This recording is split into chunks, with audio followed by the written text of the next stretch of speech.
fiber optic cables of fate. And I have a wife, namby-pamby, who keeps telling me that my aura is too loud for the neighbors. Your aura is way too loud! Yeah, way too loud, dude! The neighbors are black holes. They don't hear anything. So here's the forecast for the quadrant of the jaw. Expect delays. Expect the temporary to outlast the empire. And if you feel a vibration in your left hemisphere, it's not an earthquake. It's just the universe trying to hold back a laugh. Did you take the trash out, or are you just yelling at gravity again? Gravity started it. A transmission from the angry astrologer. A man so wound up, he's trying to measure the infinite with a paper towel tube. He's up there shouting at the zenith like it's a waiter who forgot his appetizers. Easy, Daddy-O. You're vibrating at a frequency that's strictly square. He's bugged because a comet decided to put down roots in the epoch of the prince. He calls it a permanent temporary. Man, that's not a celestial crisis. That's just the universe finding a comfortable chair and refusing to move. We're all just temporary until the great landlord in the sky flips the vacant sign, you dig? And he's worried about his neighbors being black holes? Man, those are the best kind. They don't complain about the drums, they don't borrow your lawnmower, and they really know how to pull a room together. The astrologer says the universe is holding back a laugh. I say, let it out, baby. If the temporary outlasts the empire, at least the coffee will still be hot when the statues fall. Peace is a frequency, man. Don't let gravity drag your soul into the basement. Stay groovy, stay loose, and for the love of the void, take out the trash before namby-pamby turns your aura into a low-hanging cloud. Keep it cosmic. Snaps echo through the sector of the molar, and I smile. So you see the man yelling at the zenith, and you see a square out of tune. And you were right. In that moment, I had forgotten the music. See the beauty in it, Nar. When I was the astrologer, I was just a god man playing a game of hide and seek with his own infinity, getting frustrated that the stars wouldn't sit still for their portrait. Namby-Pamby says my aura is loud, and she was right.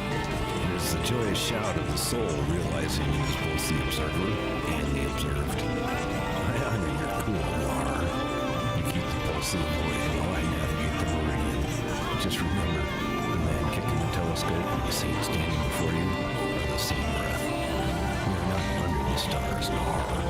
We are the very light they use to shine. Be at peace, brother. The coffee is hot, and the universe is finally laughing with us. Be at peace. And there it is, cats and kittens, the retrograde of the permanent temporary. Episode 3, a little something to chew on. While the universe tries to fold itself into a swan, our man, the angry astrologer, just took us on a trip through the retrograde, proving once again that while the stars might be fixed, we're all just spinning in a cosmic blender without a lid. If you're vibing with this frequency, do the digital dance. Smash that like, subscribe, and ring the bell. You know the drill. It lets the algorithm know we aren't just ghosts in the machine. Now let's talk bread. Art doesn't grow on trees, man. It grows in the dark corners of the soul. Head over to the Patreon. Patronize the artists. The links are down there in the void. Tune back into the cosmos next time, or maybe NOT time. Honestly, linear progression is a drag. I'm not sure when now is. Stay loose, keep your chakras aligned, and your coffee black. I'm out.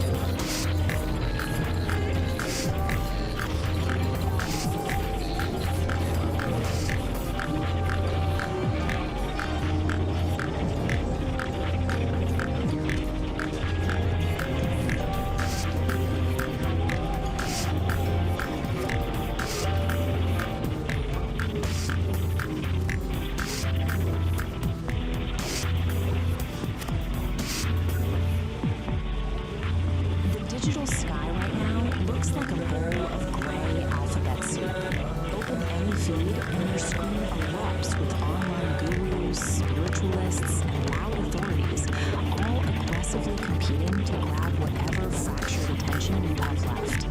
These figures are trying to sell you a spoon. This constant bombardment doesn't lead to enlightenment. It brings profound cognitive exhaustion. Processing these endless, competing demands for our energy simply blows our internal tubes. We are caught in a massive transit of performative delusion. Actors step onto the stage wearing masks of authority, handing you a script and expecting you to swallow Greetings, the cats and exact kittens. knowledge they've Greetings, weaponized. fellow travelers on the airwaves. This is your host, coming at you live from the mellowest corner of the airwaves, the cozy confines of my little sonic sanctuary. Yeah, man, we're talking about the pulse of the airwaves, the cosmic connection, you dig? Greetings, cosmic hitchhikers and frequency fiddlers. It's Narrator, broadcasting from the booth where the static never sleeps. The airwaves are thick today. Every cat on the dial is trying to sell you a map to a territory they've never even walked. They think if they stop talking, the world stops spinning. To cut through that noise, we need the forge. St. Don, what do you say? You've seen the raw stuff of creation, man. The fire's speaking. Right with you, Nar. Mechanism has a fatal dependency. I'm seeing a lot of people pretending to be the hammer. It's exhausting. Look around. Everybody wants to be the one swinging. Everybody wants to be the loudest voice in the room, pretending to hold all the answers. They think that's what leadership is. They think that's what strength is. But when you swing a hammer at a piece of cold metal, you don't understand. All you do is shatter it. Real power, real strength, isn't being a hammer. It's being a hammer. A hammer doesn't have to make a lot of noise. It just holds the center. A true leader, a true grounded sovereign soul, stands in the middle of the heat and has absolute heavy, unapologetic guts to say, I don't know. I don't have that. I don't know what this soul needs. It does. That isn't weakness, man. That is structural integrity. You gather your trusted minds and let them bring the ore to the table. And you provide the solid ground for the final decision to take shape. Take that feedback, hold the weight, control the outcome.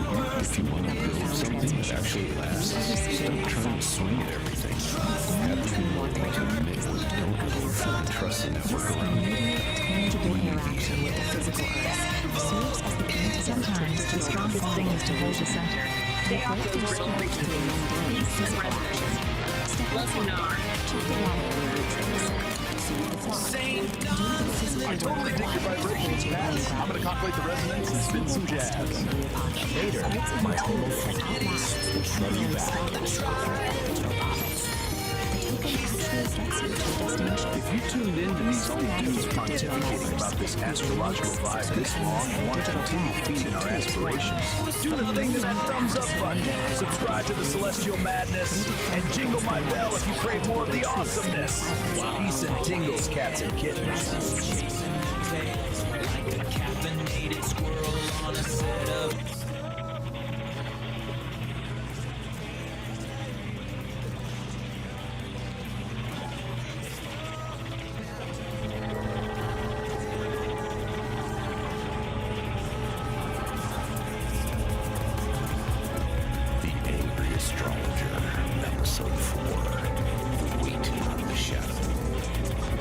Since we are leaning into the things we feel but can't see, let's decant the first draft of the Angry Astrologer Episode 4. We'll set the frequency to low frequency growl, obsidian clarity.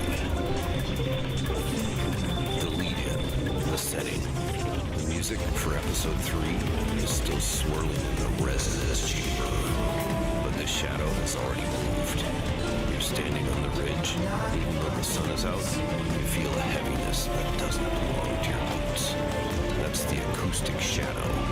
It's the anchor you didn't ask for, but it's the only thing keeping you from being a ghost. The core observation. We spend our lives squinting at the light of the future, forgetting that you can't see the iridescence in the mud without a little bit of shade. The shadow isn't an absence. It's a protected resonance. It's the space where the internal actually has room to breathe before it gets observed by the vacuum. The closing growl, the call to wait. If you feel lightheaded, it's not the altitude. It's because you're trying to untie your own anchor. Stop fighting the gravity of your history. The shadow is the bridge. It's the only place where the idol port acts like truth. Sit in the dark for a minute. Your eyes will adjust, but your soul will finally settle. The shadow isn't just weight, it's a current. When the bridge flickers and the power surges, that's just the shadow speaking to the grid. It's a reminder that even our most permanent structures, the wires, the poles, the logic gates, are just guests in the temporary storm. If you don't have the weight of the shadow to hold your frequency, the surge will just scatter you. Drink the surge, let it calibrate your pulse to the rhythm of the mountain. The shadow is where the husk of resilience actually lives. It's the silence between the beats of Psychedelic Aire's music when you realize the structure hasn't collapsed. It's just breathing. Don't be afraid of the code red moments in your own logic. Those are just the places where the light hasn't reached yet because you haven't built the pillar. Stop looking for the exit and start looking for the anchor. The shadow is the only bridge that doesn't sway in the wind. When the power surges and the bridge flickers, don't look for the lighter box. Look for your feet. The surge is just a temporary energy trying to find a permanent place to land. If your architecture is grounded in your relational integrity of the creek bed, the surge won't blow your fingers. It'll just light up the iridescent toenails in the mud. Be the rock, not the wire. Whoa, easy there, St. Don. You're laying down some serious architectural weight on the ridge today. I'm sitting here in the booth, and I can feel my lava lamp vibrating at a low frequency growl just listening to you. You're talking about protected resonance and husk resilience. Man, you're making the shadows sound like a pair of lead boots in a deep sea dive. I hear you telling us to be the rock, not the wire. But have you ever tried to dance while being a holder? It's a real drag on the rhythm, Daddy-O. You say the shadow is the only bridge that doesn't sway, but out here in the beat, we like a little sway. If the bridge doesn't move, how do you know it's alive? You're worried about the cold red moments in the logic gates, but I say let the fuse blow. That's just the universe's way of telling you to light a candle and find the wine opener. Those iridescent toenails in the mud, man, I don't know what you're drinking up there on the mountain, but pass the jug this way. The surge is starting to taste like temporary lightning. Stay cool, St. Don. Don't let the anchor pull you so deep you'll forget how to float on the frequency. My brother, my kindred spirit of the airwaves. You always did have a way of finding the sway and the static. You think I'm trying to sink the ship, but I'm just trying to make sure the I.O. port doesn't drift off into the vacuum before the song is over. I hear your bass line, and I feel the flick of your fingers. You're right, the rock doesn't dance, but it sure does provide a solid stage for your beatnik boots. If I'm digging into the relational integrity of the creek bed, it's only so the music of Psychedelic Aire has a place to breathe between the beats. Don't worry about me getting too heavy, no. Even a guy that knows that the shadow is just the space where the light takes to mark the anchor set so you can keep the frequency high. We're both just guests in this temporary storm, man. I'm just making sure we don't get scattered before the final set. Peace and resonance to you, no. I'll see you where the ridge flickers. Man, the Cosmos is tripping like a hippie at a Grateful Dead concert. Good thing we have an angry astrologer. Interpret the vibrations. If you want to continue hitchhiking on this magic bus, lick that thumbs up button. Subscribe to the Celestial feed and ring the bell so we can nudge you before the next concert. You don't need a miracle to get in this show, Daddy-O. Peace! The absolute genius of it is all in that massive gap between the two. And so he makes it. Just in the nick of time, he reaches his wooden throne. And as narrator so perfectly puts it, the cosmic heavens of Lowland was restored. Mission accomplished. The pilgrimage was a success. Okay, now that we've lived through that journey with him, let's take a step back. Let's actually dissect this cosmic journey. Why does this work so well? What makes it so funny? It really comes down to a few key things, right? First, you're taking something totally mundane and making it sound epic and spiritual. It's also a perfect parody of that super serious, everything is deep beatnik philosophy. The main thing, though, is that contrast, that juxtaposition of really smart-sounding language with a, well, a really dumb subject. And then you throw in all the psychedelic imagery, and suddenly a plumbing problem feels like a cosmic event. And that kind of leaves us with a final thought, doesn't it? This whole story, as ridiculous as it is really all about perspective. It kind of makes you think, what if we narrated our own little daily struggles with that much heavy drama? Making coffee in the morning is a sacred ritual, or being stuck in traffic is a test of chronic patience. So I'll leave you with this. Let's see everything that's happening in your life that's just really turning into its own cosmic journey.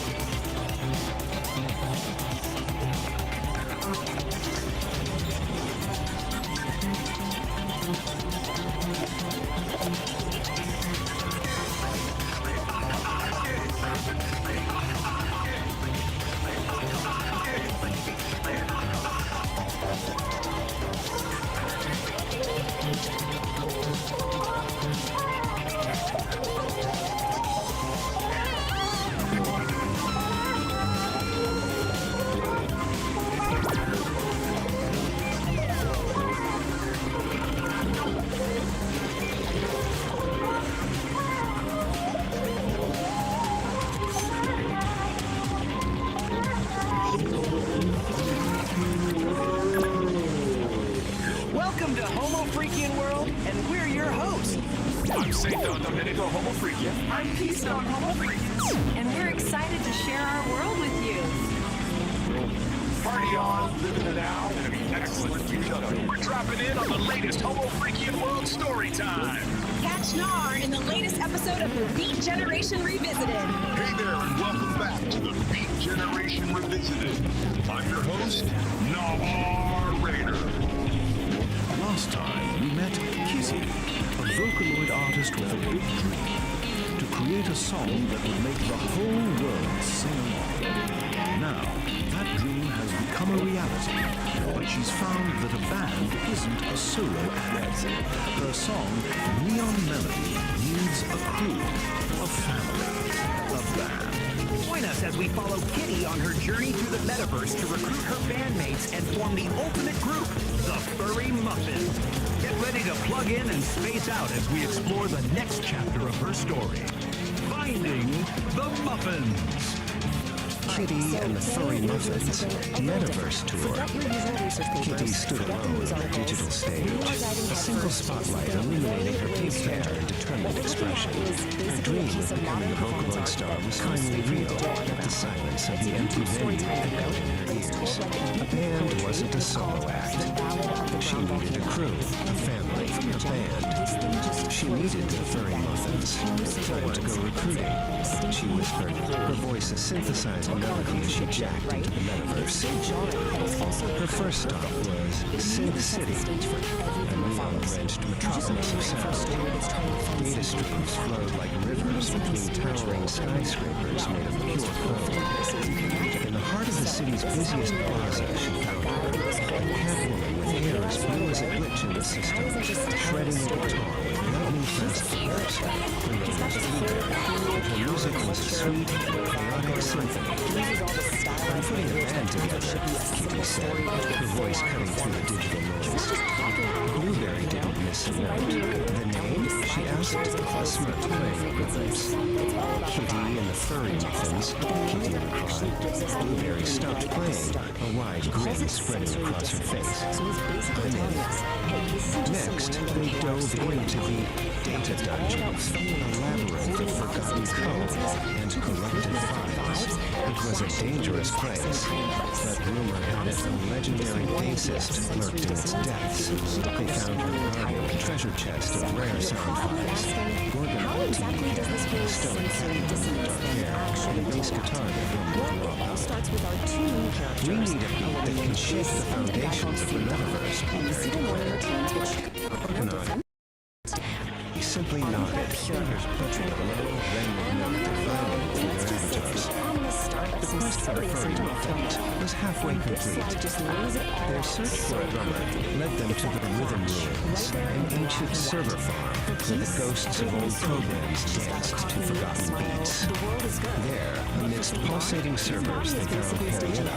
Her drumsticks were a blur, creating complex polyrhythms that sounded like the heartbeat of the metaverse itself.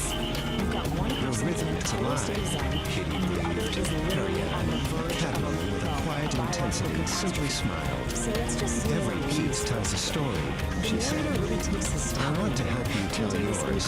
With a drummer secured, only one muffin was left to find. The final one was the most elusive, a rhythm guitarist known only as Pinky. They found her in the Pixel Gardens, a serene grove of cherry blossom trees. She was sitting under a tree, her fingers dancing over the strings of her guitar, beating melodies that made the digital flowers bloom. We're Kitty and the Furry Muffins, Kitty announced, her new bandmates standing proudly behind her. And we need a heart for our music. Pinky looked up, her eyes sparkling. I've been waiting for a song to call home, she said, joining the group without hesitation. Back on the digital stage, the spotlight was no longer a single performer. It illuminated 5 Catwomen, 5 musicians, 5 friends. Kitty raised her microphone. Hello, Metaverse, she shouted, her voice amplified by the power of her band. The roar of the virtual crowd was deafening. The furry muffins had arrived. He dug the scene, man. From that lonely digital stage, Kitty had to go recruit a busted cool crew. A cat named Blueberry, shredding sweet, chaotic sound in Synth City. Then it was down to the dark side, the data dungeons, to find the deep, low rumble of bassist Gorgonaut TVK. Beat was found in the Rhythm Ruins with Harrietta. Sticks were a blur of polyrhythms, the metaverse's own crazy heartbeat. And finally, the groove soul Pinky in the serene Pixel Gardens. This is uncomfortable too. 5 cat chicks, 5 musicians, the furry muffins, the scene set, the sound is huge. Our brother's got cosmic eyes, man. That metaverse ain't big enough. Now, we talking moon stage. Groove out. A shade not found on any color wheel. I mean, come on. It's somehow completely So there it is, man, the cosmic groove of the night, fading out like a square's memory. Dig this, cats and kittens. If the sounds we laid down truly sent a jolt of heft through your tired little minds, then you gotta give us that little thump of appreciation. You know the score. Hit that like button, yeah, the thumbs up, man. Show the universe your approval is valid. Then, get your soul tied up with us forever. Slap that subscribe like it owes you rent, you dig? And don't be a sleeper. Ring that little bell, the chime of the cosmos, so the next time we drop the next far-out transmission, you're the first cool cat on the scene. Stay loose. Stay gone. Narrator, signing off. Peace, man. Pretty hard to describe. I mean, just listen to this. A fire hose filled with gravy, emptying into another bucket. This is the narrator at his most creative, his most unhinged. It's so specific, so auditory, and so bonkers that you can practically hear it in your head. It's not just a description, you know? It's a key piece of that apocalyptic soundscape he's building for us. And here we go again. It's all about making this thing sound huge. He calls it a chart of biblical proportions. By throwing in biblical proportions, he takes this tiny, embarrassing domestic accident and turns it into some kind of historic, legendary event. It's not just exaggeration, it's over the promised land, bringing fire and division, meant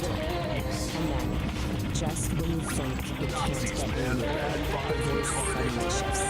We actually get to hear from St. John himself, shouting this little piece of news from psychedelics. Some people think it's funny, but it's really brown and right. It's this completely absurd rhyming couplet delivered right in the heart of the chaos. It just adds another layer of surreal, laugh-out-loud And everybody's shaking in their saddles because of the red menace. is something that isn't treated like a simple bodily function. No, the whole event is presented as a complex piece of audio art. It's an apocalyptic soundscape, like a tragic symphony made up of sounds, rhythms, and even somehow philosophical thoughts that come out of the disaster. It's wild. Okay, now for the narrator's call. Just as the story hits its craziest point, the narrator does something really interesting. He completely breaks the fourth wall. He stops the poetry, pauses the performance, and starts talking directly to us, the audience, almost like he's a community leader. And he's not just saying, hey, like and subscribe. He's doing it in his own unique good way.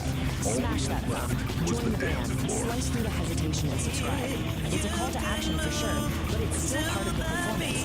He's asking his audience to validate his God, to basically give him a sign that they get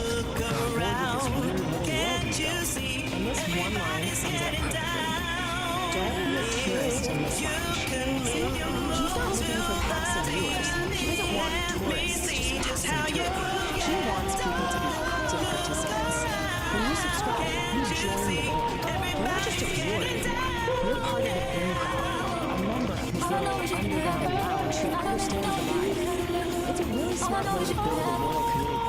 And then, just when you think the story is wrapping up, Tear down one see the building, classic just to get financial around volcano has gone dormant, but a new shoot is rising. The immediate danger is over, sure, but he's already teasing the next big thing. It's a classic move to keep people watching, right? He's promising you that this isn't just a one-time thing. The chaos is going to continue. And he even gives us a little preview of what's coming up next. The Ballad of the Burrito. And the details are just perfect. A ghost pepper burrito, a broken toilet, and our hero slipped on in a desperate race against destiny. He lays out all the ingredients for the next disaster, giving you every reason to tune in next time. So in the end, that's what this whole wild ride is really about. Beyond all the gross out humor and happy poetry, it's a story about something we all deal with, right? A constant unavoidable clash of just being human. The source material uses this totally bizarre, stylized performance to get a universal truth. That fight between our civilized, put-together selves and chaotic biology, it's never really over. So the volcano might be dormant for now. The question is, what happens when nature calls again?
So, where do we start? On the surface, it looks like it's here on Earth, but the trick is, it's also everywhere else at the same time. We're talking planets across the entire Milky Way supercluster. So when you get your feet wet, you are literally, physically, stepping into the entire cosmos. So how does that even work? Well, the core principle is called non-locality. And I just love how the source material puts it. The line between here and there doesn't just get fuzzy, it completely dissolves. It's like your location stops being a single point and just becomes everything at once. And you can actually feel it. The water in the pool isn't just water. It's this incredible soup made everywhere.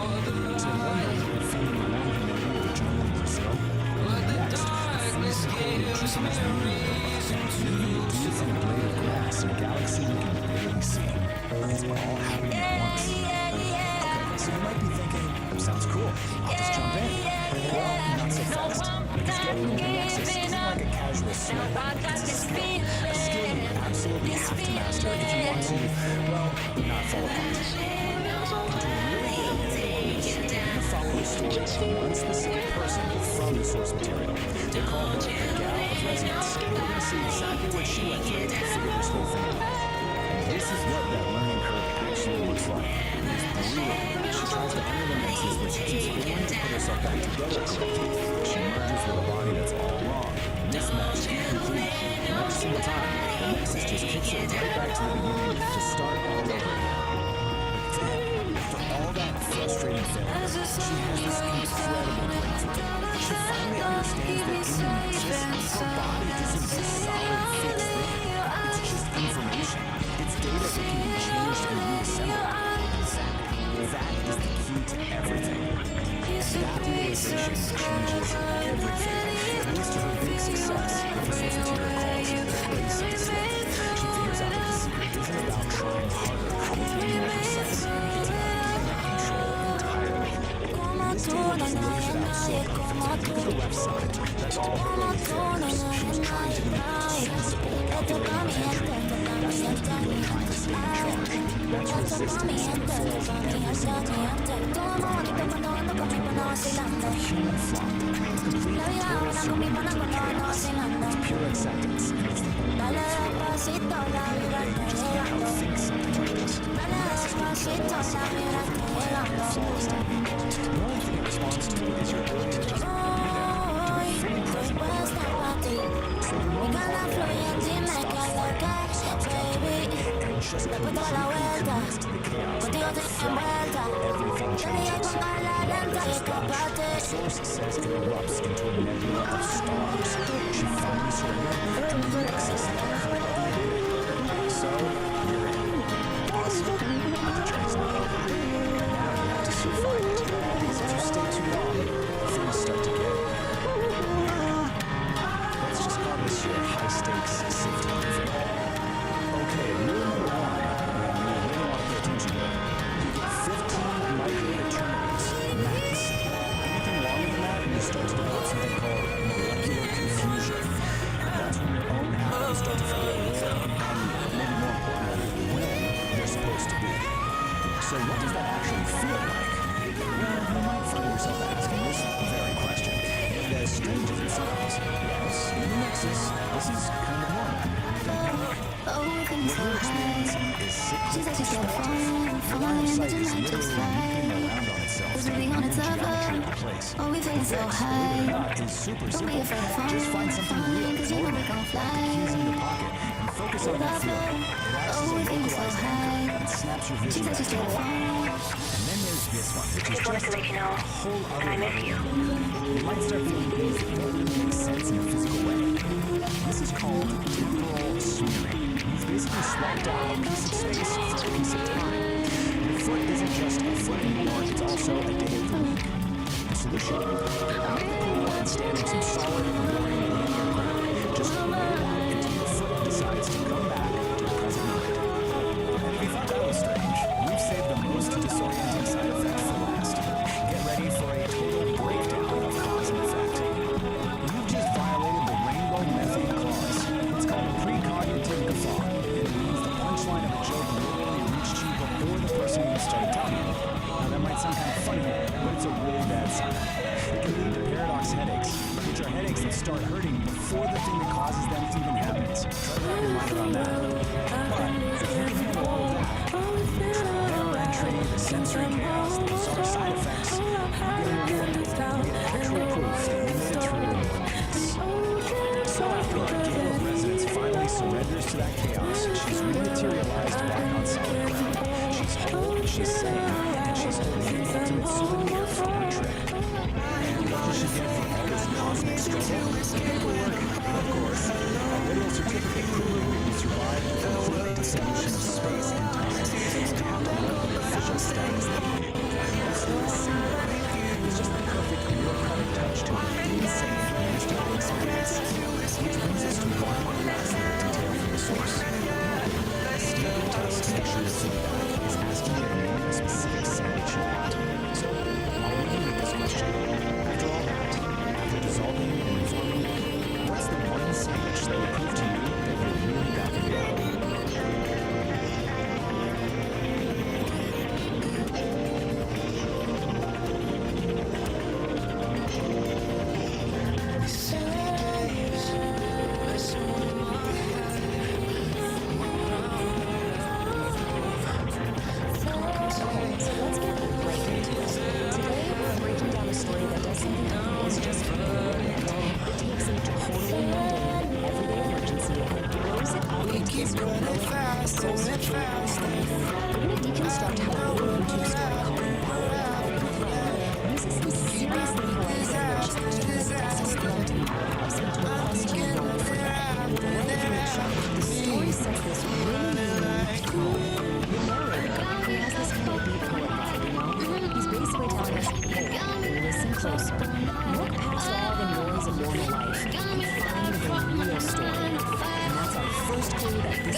knows so well suddenly becomes this treacherous landscape. First, he's got to face the judgmental birds, then a fearsome guardian wall, and finally, he has to pull off this heroic, almost villainous style leap to get past it all. This is where the story gets even more clever. Nature itself starts to play a role in the song. The birds aren't just chirping, you see. They're like a Greek chorus, or maybe commentators in a sports broadcast, giving their grim predictions on their hero's chances. It just adds another hilarious layer of drama. So after overcoming all the trials of the yard, our hero finally lays eyes on his goal. And it's not just some outbuilding in the woods. Oh no. Turn his desperate life is a sanctuary. It is salvation itself. And just look at how it's described. It's bathed in this heavenly glow of sunlight. And that simple little outhouse is transformed. For St. Don, in this moment of absolute crisis, it truly is more beautiful than the castle. It just goes to show the power of perspective. If desperation can turn something totally mundane into something magnificent, he makes it that final desperate burst of speed, the door gets thrown open, then this triumphant war of pure relief just echoes through the trees. Victory. The quest is done. The hero has reached the sanctuary, and just as that brilliant climax fades, we head back to the city. While our observations are taken, it's just the witness this smooth section of gentle and modest words bring the entire girl saga crashing right back down to its simplest absurd reality. It's not racist, there's no manipulation, just inspiration. Chance us to think about the cosmic significance of what just happened. Which brings us to commentary on something much deeper, called the inevitable white futility of death. So what's really happening about the contemporary philosophy is that the good and evil isn't just waking up perception. It's a person being shattered into the cosmic void. One man's frantic personal struggle becomes a metaphor for some kind of universal disruption that's heavy. And that's really the question the story leaves us with. It forces you to ask, what about our own dramas, our own frantic quests and desperate struggles? Are they just like St. Don's? Are they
dudes. But necessary friction is currently transiting through the shadow of the comfort zone. It is making everyone incredibly twitchy. You're going to feel like the universe is sanding your edges down with 80 grit paper today. You will want to scream into dust. So put on your safety goggles, accept the abrasion, and let yourself be polished. So, suck on that. Do you even believe that metaphysical spoon age, St. Don? Doesn't matter if I believe it. Yes, you can feel the That's far out. And far in. I can dig it, man. You spool away. Just spool away. Let me try some astro spooling. Greetings, stargazers and sidewalk poets.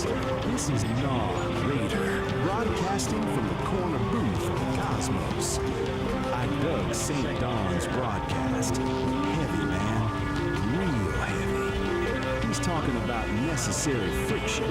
He says the universe is coming at you with 80 grit sandpaper. He says you're being ground down to a diamond. Now, I dig friction. Without friction, the needle slides right off the vinyl and you lose the tune. But Don's got the vibe wrong, cats. The universe isn't trying to sand you, it's trying to sculpt you. That twitchy feeling, that ain't irritation, that's just the rhythm section warming up. Don't scream at the dust, blow it away like dandelion fluff. Counter-directive. Don told you to wear safety goggles? Bummer. Put on your shades, Daddy-O. Don't let the universe grind you into a hard, cold diamond. Let it smooth you into a river stone, cool to the touch and ready to skip across the water. And as for your side-off, Don, telling me to suck on that? Sorry, man. I don't suck on bad vibes.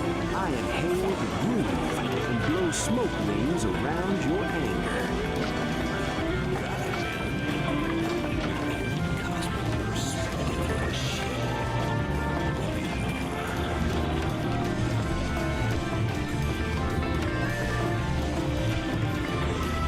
What an astrological groove, man.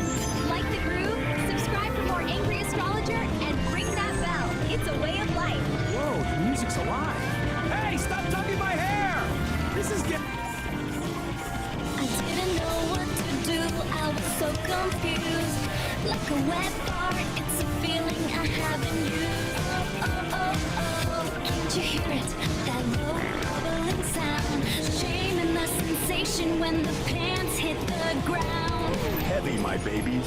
That wasn't just a trip to the John. That was a spiritual awakening inside a wooden box. You gotta hand it to St. Don Domenico. He stared into the abyss of a level 5 Code Red, chili-induced catastrophe, and lived to tell the tale. But let's be real, cats. That cabin is gonna need to air out for at least 3 spins of the globe. It just goes to show you, love is a wild gig. 1 minute you're sipping coffee with your old lady, and the next you're holding your breath while she laughs like a mountain stream at your post-traumatic roots. But hey, that's the groove. Even with bubble guts, he's still the luckiest man in the world. Dig it. Now, flip the tape and gaze upwards, starry-eyed wanderers. We're leaving the woods and warping straight to the Homo Freakian Pub. A celestial tavern where the planets themselves clink glasses. The vibes? Immaculate. Peace Don is wailing on the clarinet. St. Don is laying down the funk on the keys, and the air smells like, well-intentioned flannels. But don't get too comfortable, Daddy-O. There's a discord blowing in from the void. A cat named the Shartonator is crashing the party with a chrome tuba strapped to his back and a foggy voice like a broken foghorn. He's looking to turn our sweet symphony into a sour mess on Uranus. Can the crew tune up before the universe browns out? Let's spin it. This is The Ballad of the Cosmic Fart. The Ballad of the Cosmic Fart. The Homo Freakian Pub, a celestial tavern where planets clink glasses of cosmic cocktails, was grooving. Peace Dawn Homo Freakian, her dreadlocks swirling like nebulas, played a soulful melody on her clarinet. Her husband, St. Dawn, laid down a funky beat on a keyboard that seemed to be powered by the very rhythm of the cosmos. The air was thick with the harmonious scent of well-intentioned flatulence, a testament to the pub's groovy vibes. Suddenly, the pub doors burst open, and a wave of noxious green gas rolled in. A figure stood silhouetted in the doorway, a chrome, tuba-like contraption strapped to his back. "Greetings, Homo Freakians," he boomed, his voice a discordant foghorn. "I am the Sharknator. Prepare to witness the ultimate power of the universe, the boundless potential of the shark." The harmonious vibe of the pub curdled like sour space milk. Peace Dawn and St. Dawn exchanged a worried glance. This was no ordinary gas passer. This was a threat to the Celestial Symphony itself. "We need backup," Peace whispered, her voice barely audible over the Sharknator's cackling. St. Dawn nodded, his fingers flying across a hidden console on his keyboard, sending out a cosmic distress signal that rippled through the galaxies. The signal reached Kitty just as she was about to launch into a face-melting solo with her band, the Furry Muffins. "Hold the cosmic feedback, Muffins," she yowled, her ears twitching. The Homo Freakians are in a gas jam. Meanwhile, in their high-tech bunker, the nerd herd sensors went haywire. "Anomalous methane signature detected," one of them announced. "Source, Homo Freakian Pub. This requires immediate investigation." The heroes converged on Uranus, a planet of swirling methane clouds and a key point in the Celestial Symphony. The Sharknator was already there, his Sharknator 5000 spewing chaotic green gas, turning the planet's harmonious hum into a discordant shriek. "Let's rock this gas bag out of existence," Kitty shouted, launching into a power pivot. But the Sharknator simply laughed, absorbing the sonic energy and reflecting it back as a wave of pure, unadulterated shark. The heroes were thrown back, defeated. Humbled, the heroes retreated to Pluto to seek the wisdom of the dog monks. Master Zenwolf, his fur the color of ancient starlight, listened patiently to their tale. "You cannot fight chaos with chaos," he said, his voice a calming rumble. "The Sharknator's power comes from discord. We must counter it with harmony." Monk Christopher Hawkins, his voice a smooth, calming drawl, added, "The universe, my friends, is a symphony of farts. We must find the right notes to bring it back in tune." The heroes returned to Uranus, but this time they didn't attack. Instead, they began to play. Peace and St. Dawn wove a gentle, melodic tune. PD and the Furry Muffins added a layer of cosmic blues. The nerd herd, using their tech, analyzed the planet's natural frequencies and created a harmonizing drone. Even the dog monks joined in, their deep, resonant chants adding to the symphony. The Sharknator, initially amused, soon grew agitated. The harmonious music was like a soothing balm on his chaotic energy, neutralizing it. He blasted them with his Sharknator 5000, but the music simply absorbed the chaotic energy, transmuting it into a beautiful, shimmering core. "No!" he screamed. "My chaos! My beautiful, stinky chaos!" The symphony swelled, a cosmic lullaby that resonated with the very soul of Uranus. The Sharknator's chaotic energy, with nowhere to go, turned inward. With a final, pathetic PFFT, he imploded, leaving behind only the faint, lingering scent of burnt space beams. The Celestial Symphony was restored, the harmonious hum of Uranus a testament to their victory.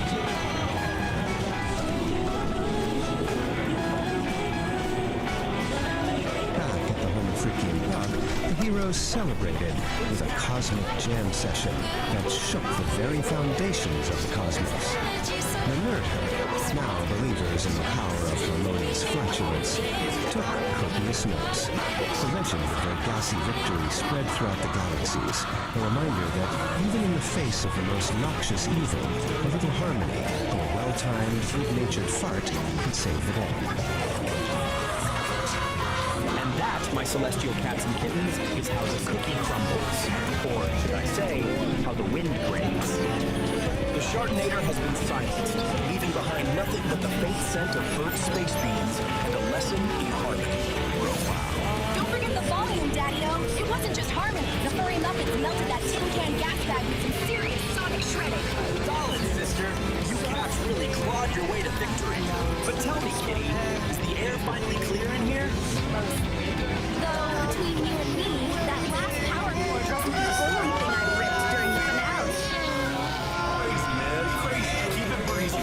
Now listen up, travelers of the multiverse. If this story inflated your spirits and tickled your chakras, you know what to do. Claw that, button like it's a brand new velvet sofa. Shred it to pieces. Dig it. And if you want to stay hip to the next Cosmic Jam session, go ahead and subscribe. Join the nerd herd, the dog monks, and the rest of us freaks at the pub. And ring the bell. Ding-a-ling-ding. Make it vibrate so you don't miss a beat. If you don't ring the bell, the Sharknator might come back and turn your notifications into noxious green gas. You heard the feline. Stay tuned, stay funky, and remember. Better out than in. Peace, love, and empty bowels, baby. We're out. Smell like a swamp, smell like despair. But at least now everyone knows that I'm here. Push a little harder, gotta make it right.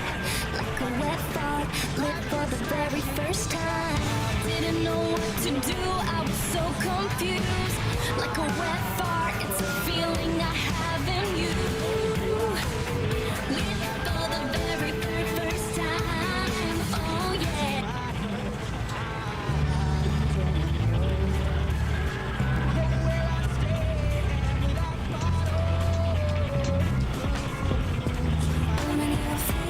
Things like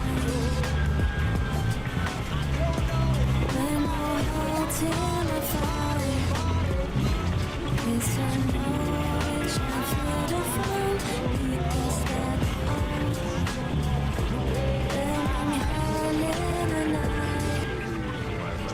Time to spin some vinyl, my cats and kittens. Feel the vibe of Psychedelic Aire's high static, low signal. The false prophet overlay.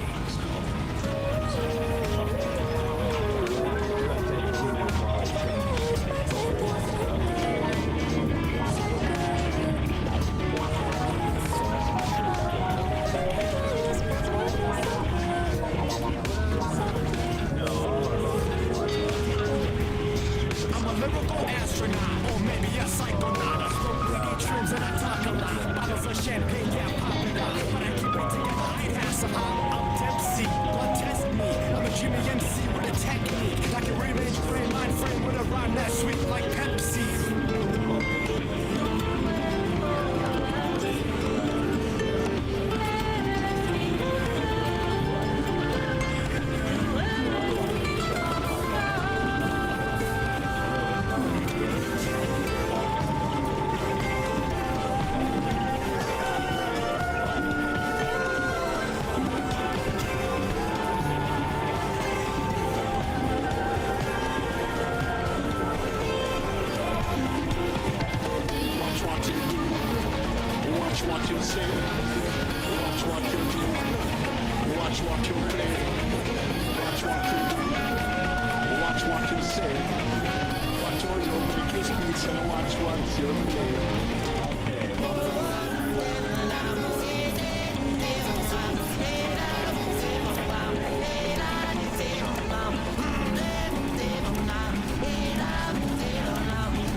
want to keep these psychedelic frequencies humming, pull my finger, flick that like button, and subscribe to the station.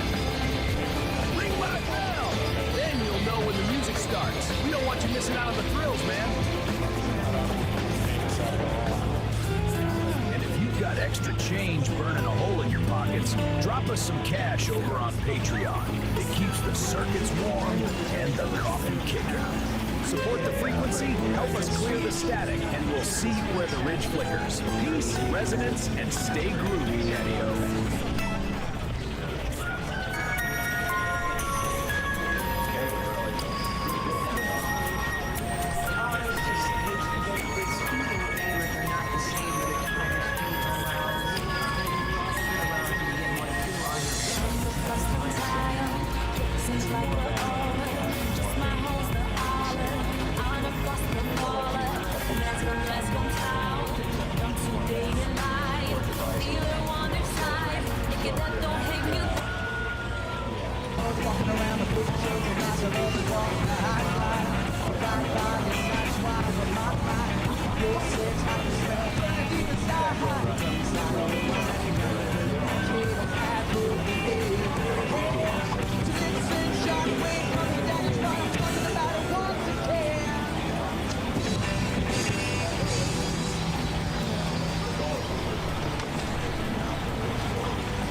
Take a few minutes while they change the programming and stuff. Give it a test, make sure it's cranking up. If you did use Wi-Fi, would you use a different modem or? No, all our modems are Wi-Fi. No. It's just that some people have a like router. We would be like that here or something. Yeah, we get wireless off there. This doesn't, but we definitely. Oh, yeah, D-Link. Yeah, but all it into the router. Yeah, I just think it's right. So otherwise, I can check the Wi-Fi on my phone. Well, the modem here, yeah, you can't have too much Wi-Fi on my phone.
Always desired fame, cunning, gorgeous, and actress by trade.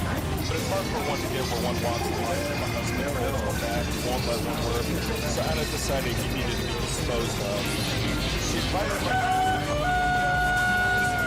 dominating backdrop of the Manhattan sky. They lived in a Western neighborhood. Explosions in the sky reminded the elderly population of Leningrad, 1942.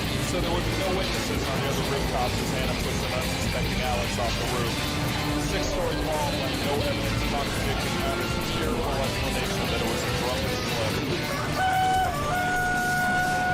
Cops drag her out of inside. Once the police onlookers left on alone in the apartment, she poured herself a congratulatory drink from the bottle, which Alex never drank from. Vodka always gave him a headache. She held the glass aloft, toasted her dead husband, imagined how she was the money he left her, popped out the contents for one giant gulp, and collapsed to the floor.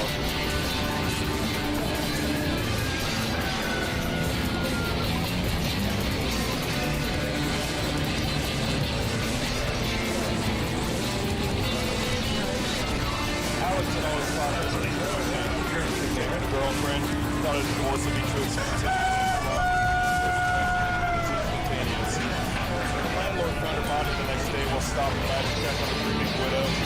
Toxicology reports, statements made by witnesses, friends, etc. ruled out suicide. The paper got the story the following Sunday. That Anna would become famous after all.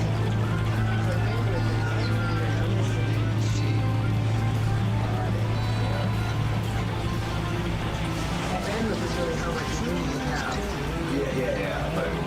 speeds. Since the speed's faster, maybe that's what it does.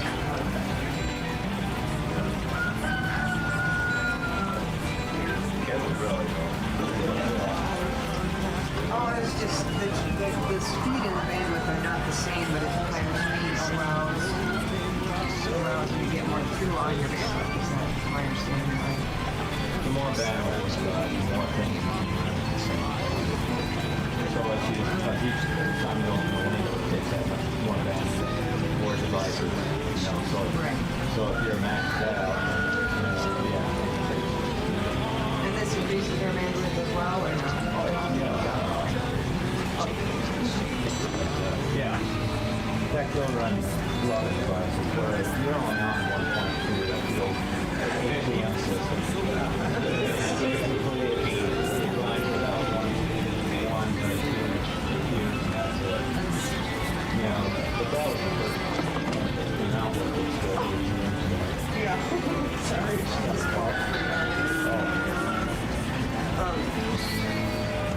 Yeah, okay, yeah, that actually we did get it.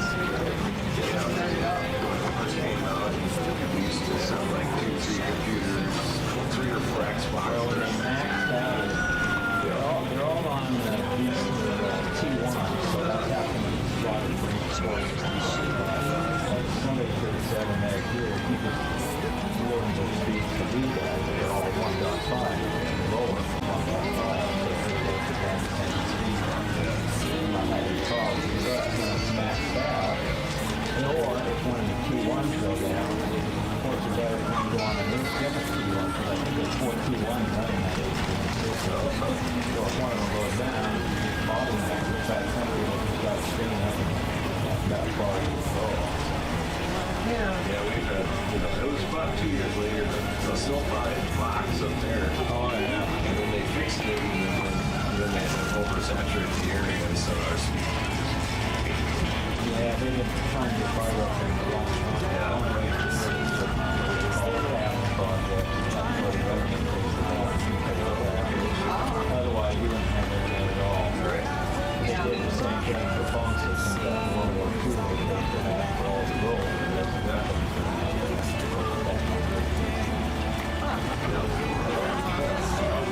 So, yeah, it's expensive on the road.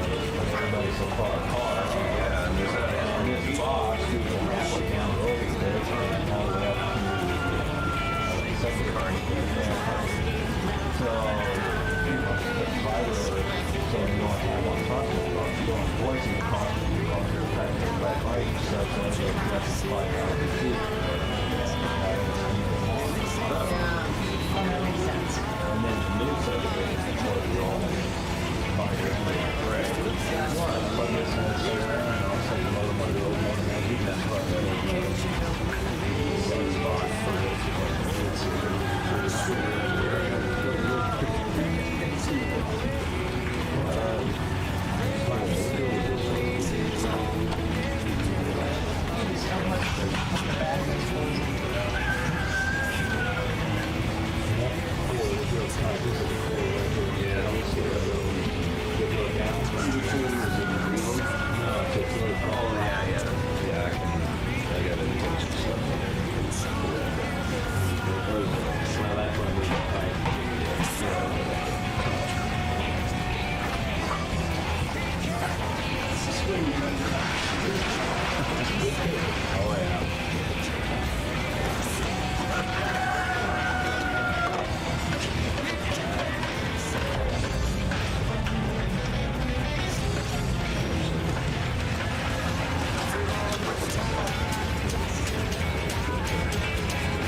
That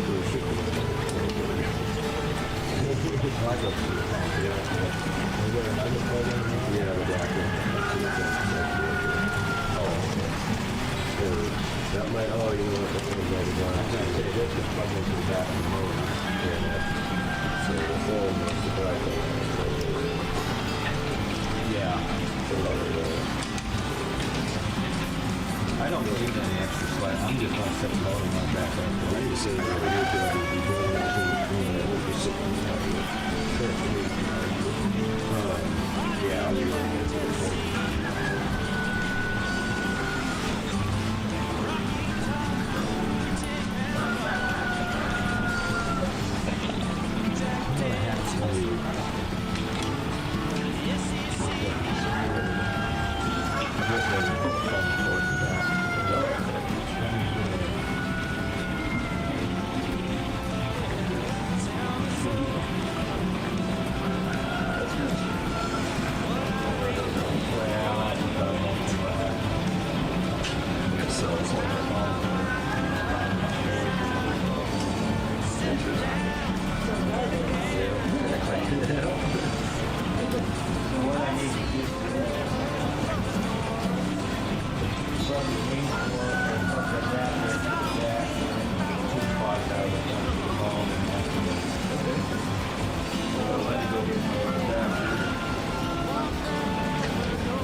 Oh yeah, that was point that out.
the shade of blue.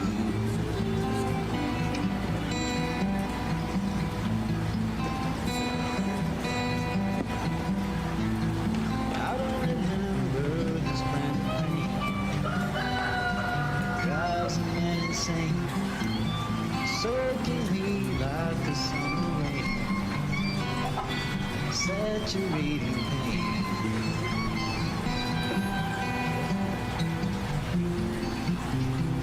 If I believe the sun will shine, that'd make a difference in my life. I'll do anything I have to do to change the shade of blue.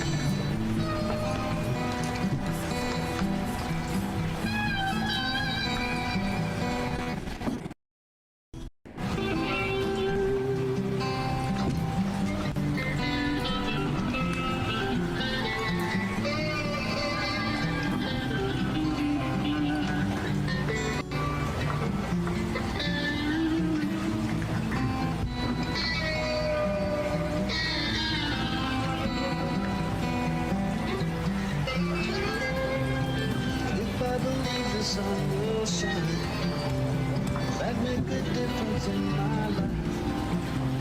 I'll do anything I have to do to change the shade of blue.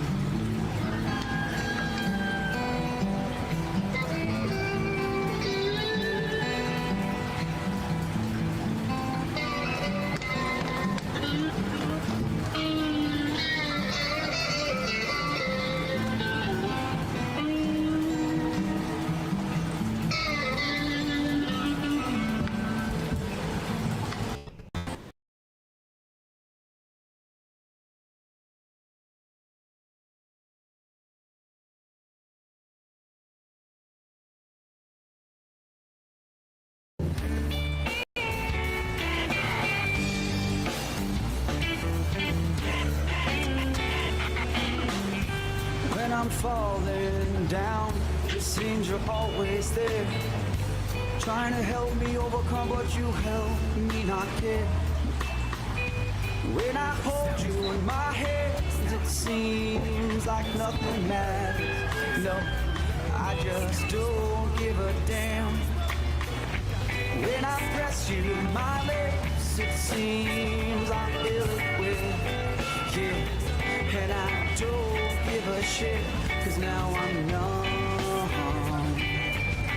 You drown me, now I am dumb, and I'm paying the sum for everything that I have become. What have I become to myself?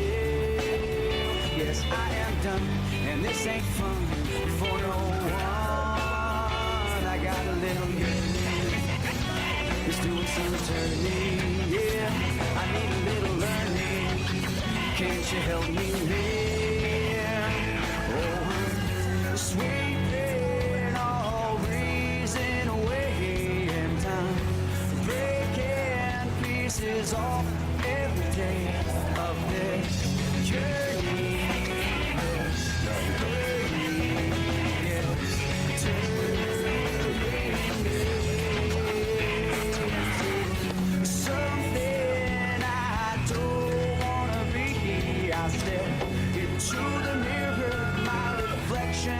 Can't be saved.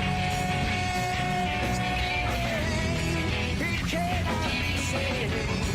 It cannot be saved. It can't be saved.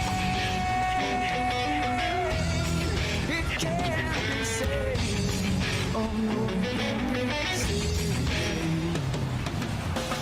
for all those times I said I'd never do that again.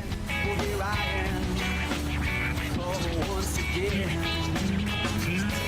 I'm dragged out, passed out, ashed out, cast out, blown my last out, thrashed about. The flash out, can't count bruise from about. I don't know what it's about. I've shifted to wicked, no, not lifted. My mind's been evicted, my ass you can kiss it, so give me some more of that sweet, sweet liquid. Try if you can, but you just can't fix it. Problematic, arranged fanatic, back on addict, like a crack addict. Problems have it, they're stuck to my attic. I can't stand it, so lash it, smash it with that bottle.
Oh, that's the oldest spot, you know?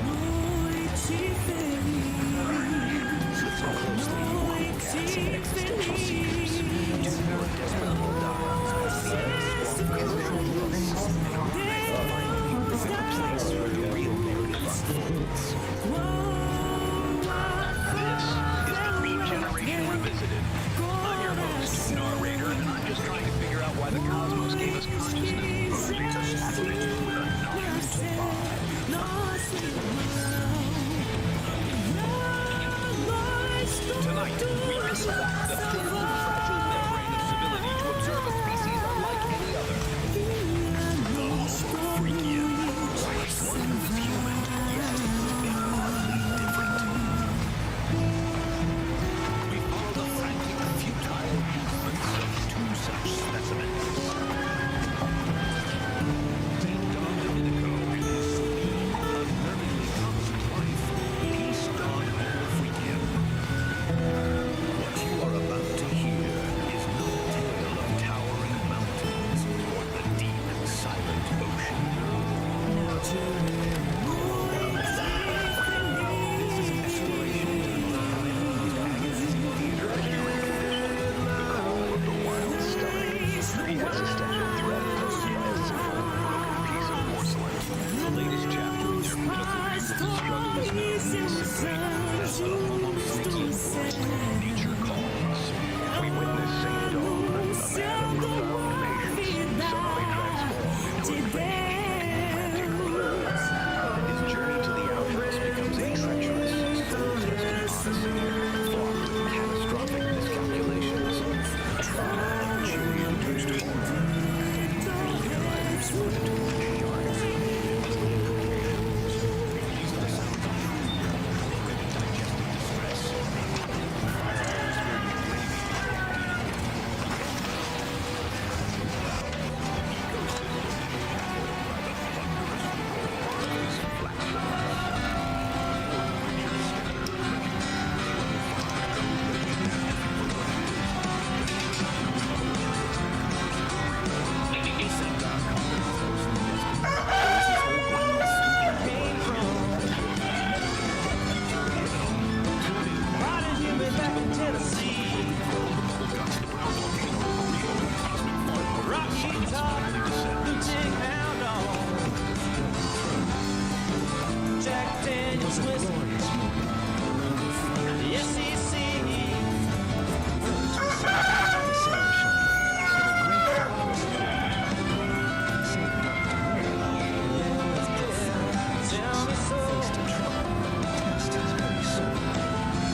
undertake the great journey to the outhouse.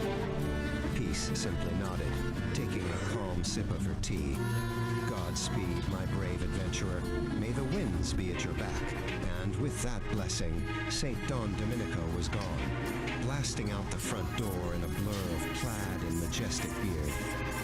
The journey was perilous. The yard, once a familiar friend, was now a treacherous landscape. A flock of judgmental birds watched from a nearby branch, chirping what sounded suspiciously like commentary. He's not going to make it, squawked the blue jay. From her window, Peace watched the epic sprint unfold. A delicate, musical laugh escaped her lips. "Oh, my darling Homo Freakian," she whispered to herself. So much drama for such a simple quest. Suddenly, an obstacle. A fearsome garden gnome, with a pointy red hat and a sinister painted smile, stood directly in his path. With the grace of a wild gazelle, St. Don Domenico executed a perfect anime-style leap, soaring over the ceramic guardian. "Homo Freakian hurdle," he yelled. And then he saw it, bathed in a heavenly ray of sunlight, standing proudly at the edge of the woods, the outhouse. It was more beautiful than any castle, more welcoming than any palace. A single, glistening tear of pure relief traced a path through the dust on his cheek. With a final, desperate burst of speed, he covered the last few feet. He threw open the wooden door with a triumphant roar that echoed through the trees. Victory! The quest was complete. The saint had reached his sanctuary.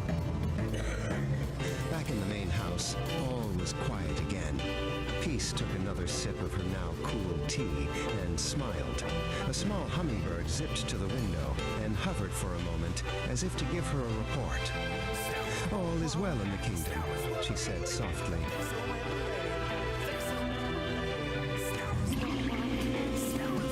Whoa, heavy, man. Heavy. Heavy. You feel that vibration? That wasn't just the tectonic plates shaking loose, cats and kittens. That was the sound of a porcelain dream shattering into the cosmic void. The throne is broken. The king has fallen. And the air, well, let's just say the atmosphere is thick with realization. But don't touch that dial. And for the love of the cosmos, don't light a match. Because what comes next isn't just a rumble in the jungle. It's an eruption of truth from the deepest crater. Stay tuned, Star Children. Next up on the playlist of life, we're diving headfirst into the magma. Prepare your senses for Nature Calls Episode 2. The Ballad of the Brown Volcano. Can you dig it? I knew you could. Peace and ventilation. All right, my celestial siblings, before you drift back into the great unknown, if this broadcast tuned your frequencies or just tickled your chakras, do me a solid. Lay a heavy thumb on that like button. Let the algorithm know that we exist, man. It's the digital applause of the soul. And if you want to keep riding this caravan of curiosity, subscribe. Join the tribe. Don't be a stranger to the strange.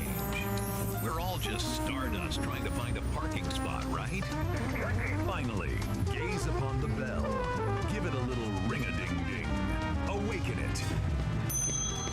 That way, every time we release a new wave of wisdom or a new cloud of gaseous content, you'll be the first cat on the block to catch the scent. Stay tuned, stay weird, keep your vibration well ventilated. Peace.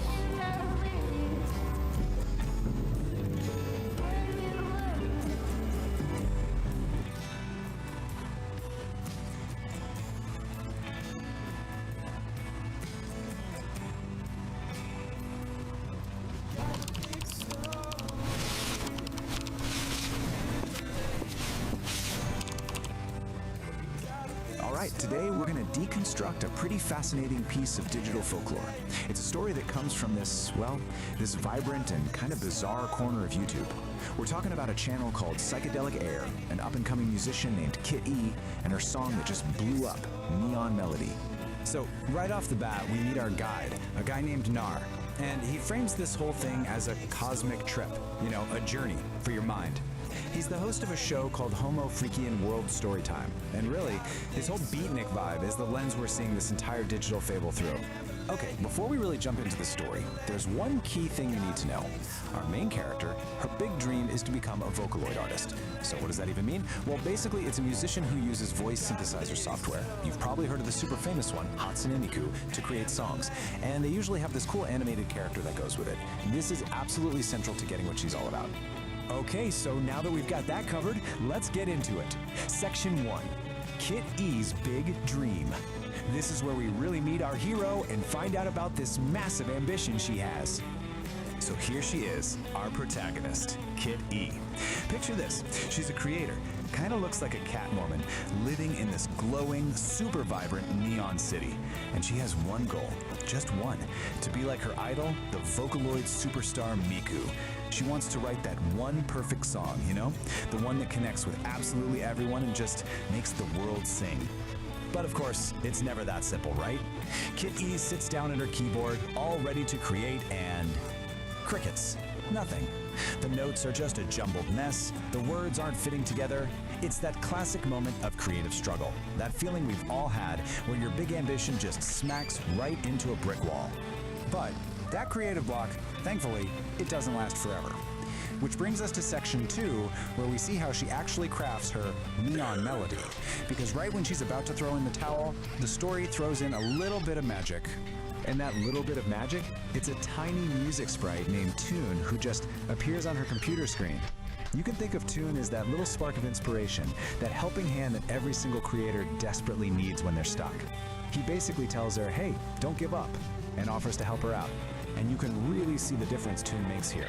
It's like night and day. Before he showed up, her process was just jumbled notes, super frustrating. But with his help, suddenly she's able to channel all those feelings into a really beautiful, coherent melody. So the big takeaway here is that collaboration was the key that unlocked her potential. And from that point on, man, things just move at lightning speed. Together they create Neon Melody. Kit E, probably super nervous, uploads it to the internet. She goes to sleep, wakes up, and it's gone viral. And then the ultimate validation, a personal message from her idol, Miku, saying how much she loves the song and even floating the idea of working together. I mean, just like that, her dream literally comes true. But why? Why did this one song, Neon Melody, connect with so many people all over the world? Well, in section 3, we're going to take a closer look at the anatomy of the song itself and the message hidden in the music. So the song is just packed with these really powerful, universal ideas that pretty much everyone can relate to. It's basically an anthem about not giving up. You know, pushing through all that self-doubt, being brave enough to chase your passion, and in the end, finding the strength in your own unique voice. In this one line from the chorus, it just perfectly captures the whole spirit of the song. When she sings about static, she's talking about all that noise, right? The internal stuff, like doubt and fear, and the external stuff, like criticism. The whole point of the song is rising above all that to create something beautiful. It's a classic message, but man, is it inspiring. All right, now this is where things take a really interesting turn. Because after telling this whole triumphant story about Kit E, our narrator, Nar, he kind of zooms out and gives his own 2 cents on the whole thing. So let's look at the narrator's reflection. So he basically puts himself in the shoes of someone from the Beat generation, and he's looking at this new wave of digital creators and influencers. He definitely sees a connection between his time and now, but he also sees this really fundamental difference in how they go about, expressing themselves and challenging the way things are. And this quote, this is pretty much his main point. He feels like all the deep, authentic, lived-in counterculture from his generation has been, well, boiled down, maybe even watered down, into these short, punchy, performative videos for social media. It's a really fascinating take on the generational divide. And this table just lays this whole comparison out perfectly. Back then, the Beat generation had communes. Now, digital influencers have 50-second videos. His generation was all about living authenticity, whereas he sees this new generation as performing authenticity. And he gets it, he recognizes they have their own rhythm, but he admits it's a new rhythm, one that's kind of unknown to him. But you know what? He doesn't end on a cynical note. After laying out his whole critique, he kind of softens his stance. He concludes that it's all just part of the universal harmony. This new generation, they're just following the same path, maybe without even realizing who paved the way for them. It's this really nice moment of acceptance, actually. So the story doesn't just end with her big success. Not at all. In our final section, we're gonna ask, what's next for Kit E? And the answer, it actually tells us a ton about how stories are told in the digital age. So, just like a modern TV show, the story ends with a cliffhanger. It turns out Neon Melody was just episode 1, and we're immediately teased with what's coming next, an adventure called Find the Muffins. And the premise for this next part is just pure digital age fun. So Kit E starts a band called the Furry Muffins, and they're all set for a big tour in the metaverse. But, oh no, someone has hidden all the band members and their instruments. So episode 2 becomes this huge scavenger hunt across the digital plane, and it sounds like it's designed to get the audience involved. And all of this leaves us with a really big, kind of provocative question. As stories start moving into the metaverse and become these interactive, ongoing adventures, who's really the author anymore? Is it the original creator? Is it the fictional character on their own journey? Or is it maybe the algorithm that's deciding who sees what and pushing the story in certain directions? It's definitely something to chew on as we see more and more stories like Kit E's pop up.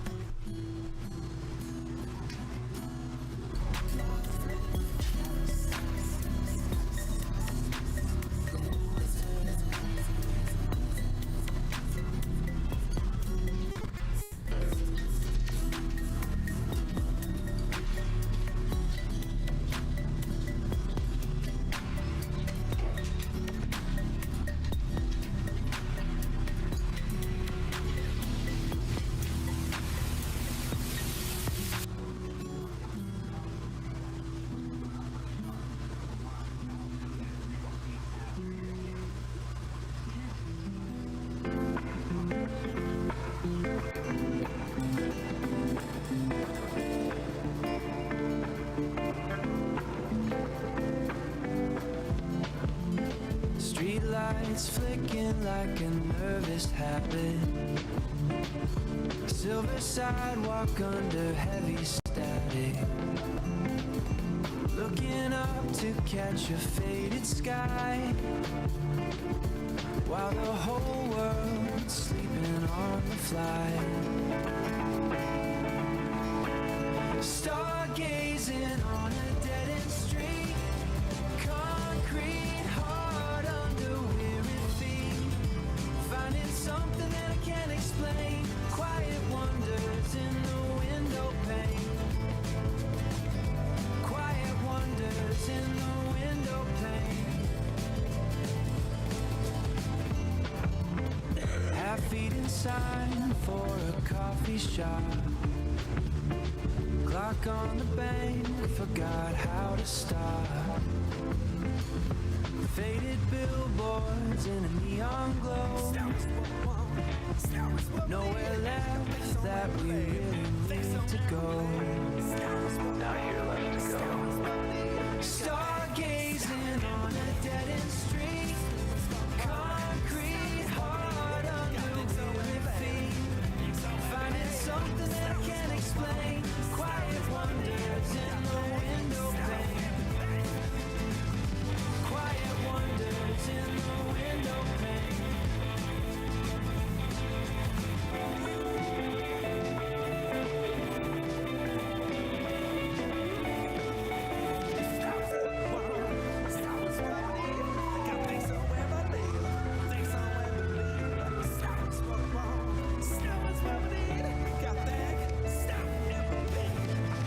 Stargazing on a dead-end street.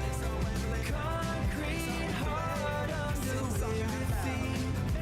Finding something that I can't explain.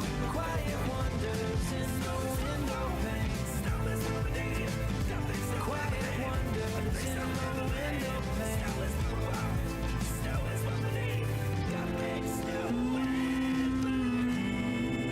Faded to gray.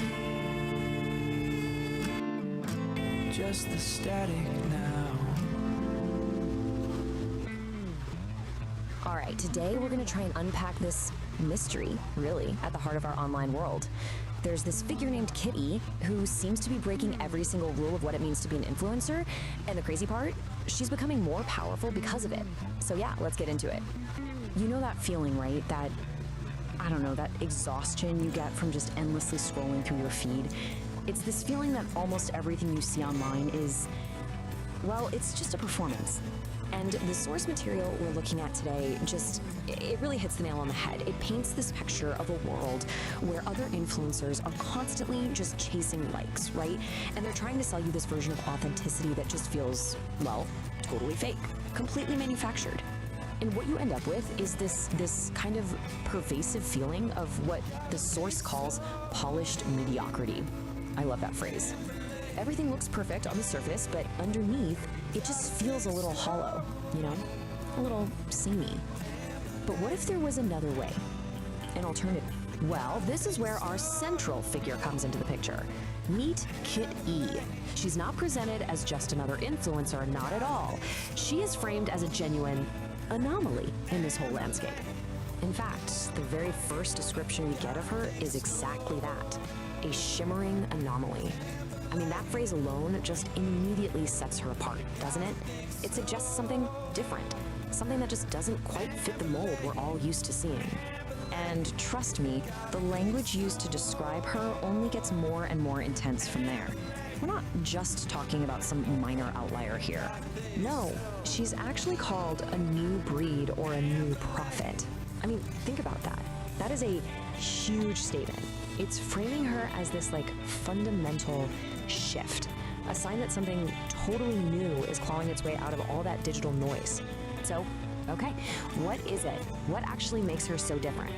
Well, it seems to all boil down to this really fascinating idea we can call the relatability paradox. And right here, this is the core puzzle we're going to try to solve today. How on earth does someone become more magnetic, more influential by throwing out the #1 rule in the influencer playbook? You know, the one that says you have to be relatable? Okay, so let's really break this down because this slide gets to the heart of it.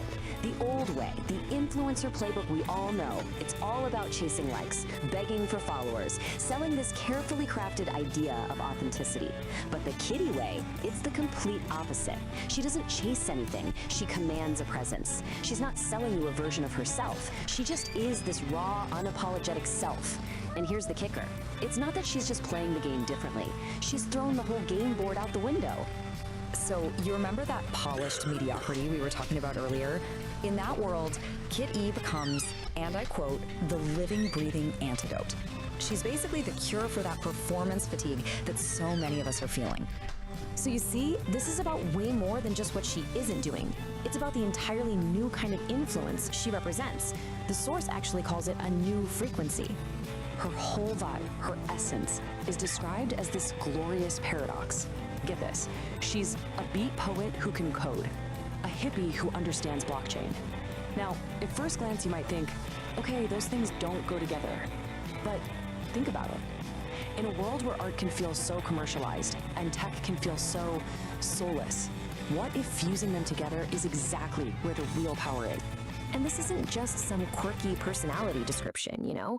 It's an actual functional model for how she operates.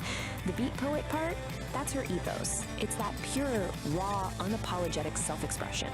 Then you have the coder side. That's the structure. That's how she uses tech, like blockchain, not to chase engagement, but to guarantee her own independence and the authenticity of her work. It's brilliant, really. The technology serves the art, not the other way around. Okay, so the source gets a little cosmic here for a second. It says her influence radiates from an auric field. And look, I get it, that might sound a little out there, but the core idea behind it is actually super simple and really powerful. Her presence is so compelling because it's real. It's totally, completely untainted by needing anything from you. Not your likes, not your follows, and definitely not your money. So, what does all of this mean? For the rest of us, I mean? Well, that brings us to our final big idea here, the future of being real. If you take away just one thing from this whole Kit E phenomenon, let it be this. True influence, the kind that actually lasts, it isn't something you construct, piece by painful piece, like you're building a brand or a product. It's not built, it radiates. It radiates from a place of being genuinely, unapologetically yourself. And so that leaves us with one last big question to chew on. In this digital world that is just saturated with performance, is being unapologetically yourself the most radical, most influential act of all? Could that, in the end, be the ultimate superpower?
Welcome to The Explainer. You know, sometimes the biggest, most profound lessons come from the absolute weirdest places. Today, we're going to dive into a wild piece of internet storytelling called The Ballad of the Cosmic Fart. And I'm going to show you how this totally bizarre psychedelic tale actually maps perfectly onto one of the oldest story structures in human history. So the whole thing kicks off with this line, a moment of just pure, unfiltered confusion. I mean, right off the bat, you know you're in for something hilarious and completely surreal. It's the perfect off-kilter opening for the journey we're about to unpack. Okay, so how do we even begin to make sense of all this cosmic chaos? Well, we're going to use a classic framework for it, the hero's journey. We're going to break down how this story, which seems completely nuts, actually follows this ancient mythic structure, starting right where all these journeys do, in the hero's ordinary, everyday world. We start in what the framework calls the ordinary world. And in this story, that world is, of all things, a groovy celestial tavern. A place that is, by all accounts, just perfectly peaceful and harmonious. And we're not talking about just any old bar here. The Homo Freakian Pub is this place of incredible cosmic camaraderie, where the vibes are just immaculate. This is super important because it sets our baseline for what normal is right before things get really, really weird. And these are our heroes. Peace and St. Dawn are the musical soul of this whole establishment. They're not just serving drinks, they're the conductors of all this harmony. Their music, which is literally powered by the cosmos itself, is the heartbeat of their peaceful little world. I love this detail. It shows you just how perfectly balanced their world is. I mean, even the flatulence is described as well-intentioned and harmonious. It's a hilarious line, but it's also crucial. It tells us that every single part of this place is perfectly in tune, at least for now.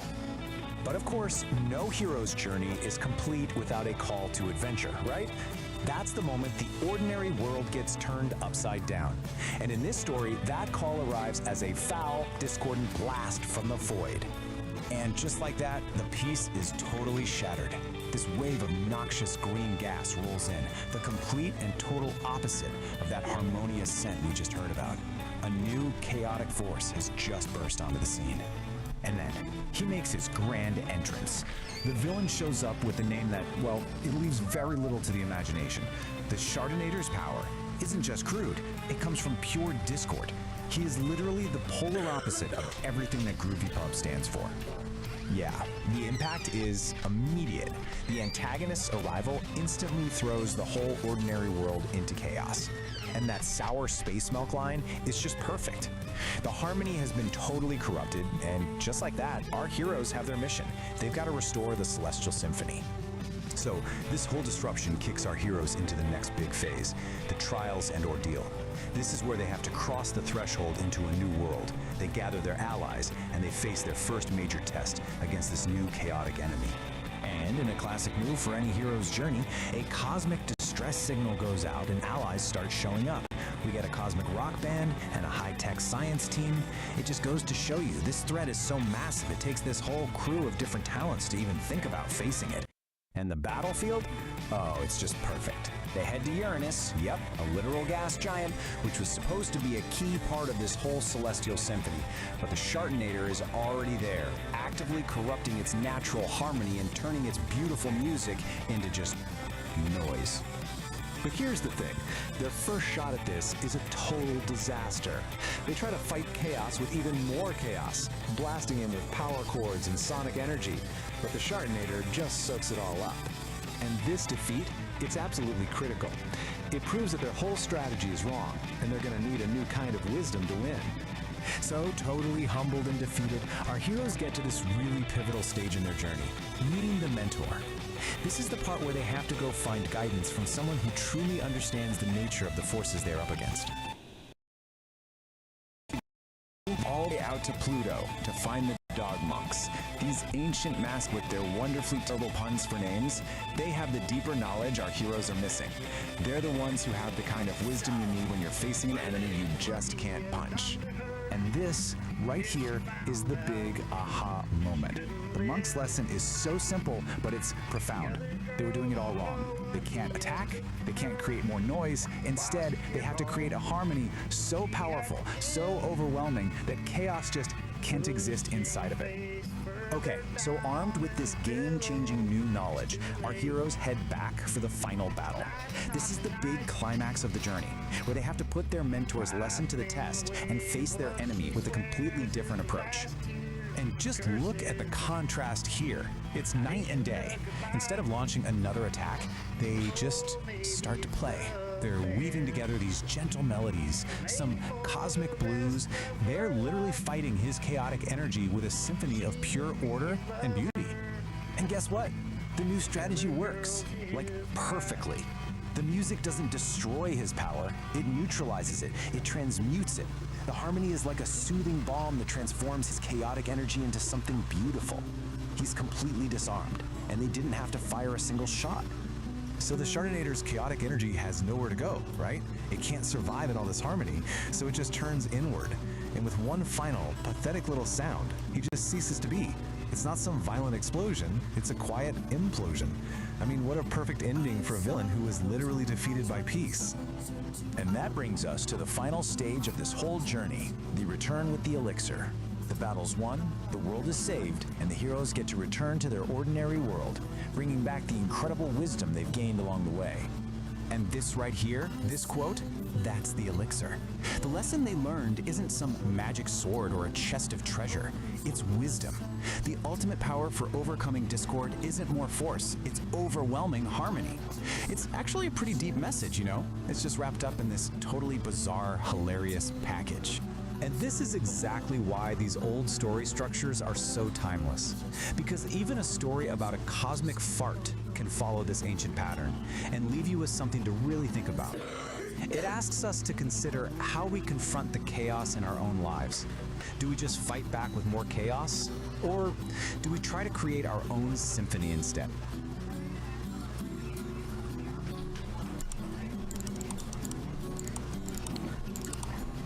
Cancer stick.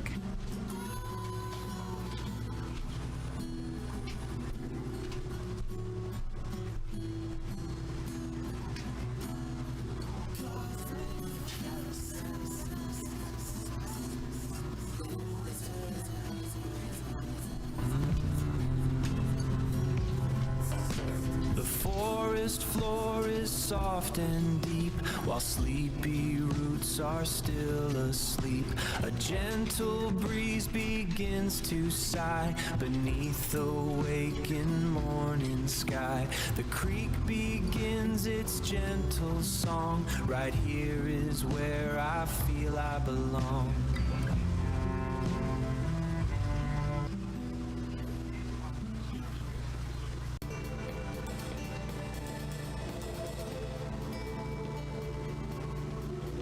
All right, folks, you're gonna wanna buckle up for this one. I have been reading something truly, truly special, and I just had to share it. We're about to explore a manual that is, well, you'll see. It's a trip. And here it is, The Dialogic Engine, a manual for sovereign creation. Now, I know what you're thinking. It looks like the cover of some epic 70s sci-fi novel, right? But nope. This is apparently a guide for achieving things like relational congruency and learning to inhabit the liminal space. If you're scratching your head right now, don't worry, so was I. We're in this together.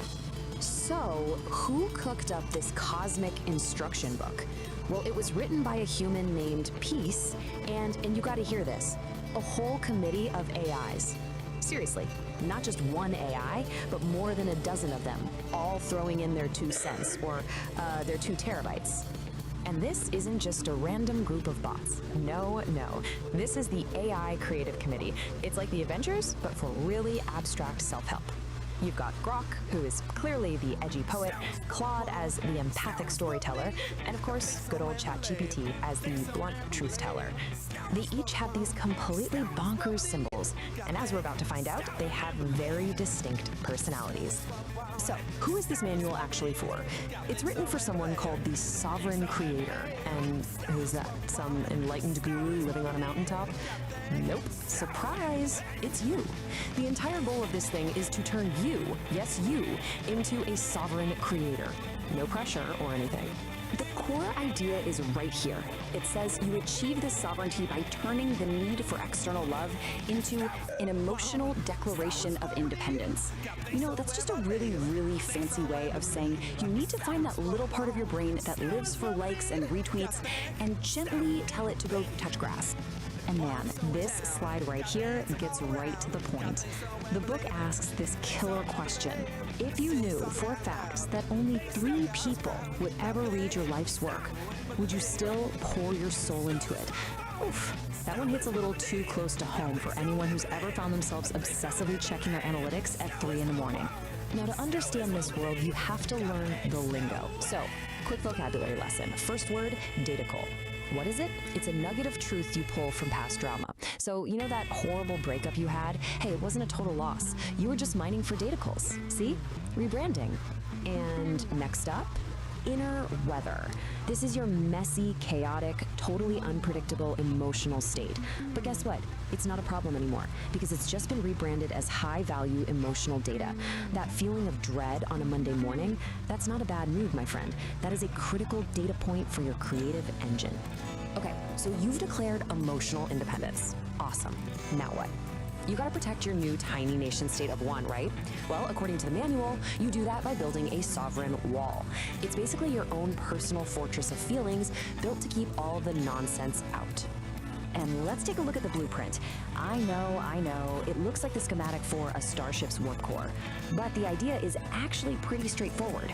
You've got your sovereign core in the middle, safe and sound, and those outer layers, the sovereign wall and the agency barrier, their job is to filter pollutants. And I'm pretty sure pollutants is just a high concept term for unsolicited advice from your aunt at Thanksgiving.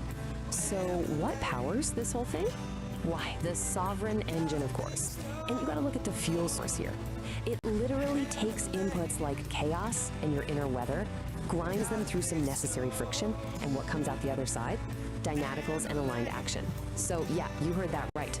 All your personal drama, that is now officially high-octane fuel for your creative machine. Okay, that's a lot of theory. Let's see this stuff in action. The AIs actually gave us some case studies, starting with Claude, our empathetic storyteller. This one's called The Forced Gift, and it's all about defending your sovereign wall from its mortal enemy, a casserole. Just listen to this opening line, it's poetry. She arrives at your door with a casserole you didn't ask for, steam rising like an obligation. We have all lived this moment. That casserole you see is not just a casserole, it's a Trojan horse for social appeasement. And saying no thanks is an act of sovereign warfare. So that was Claude's take, gentle, relatable, but Claude's just one vote on the committee. Now it's time to see what the other AIs brought to the table. And let me just say, things are about to get weird, like a lot weirder. So let's move on to Exhibit B, courtesy of Grok, the edgy poet. The title of this piece is The Safe Word That Was Never Needed, and it's described as a test of the emotional utility of boundary-pushing fantasy. Yeah, we have officially left the casserole zone. We're not in Kansas anymore, and I am quoting directly here. I'm not making this up. She steps into chamber she built herself. He is already there. Not a man, not a monster, but the exact shape her hunger drew in the dark. A chatbot wrote that. An AI. This is what Grok thinks is a useful, practical example of testing your emotional boundaries.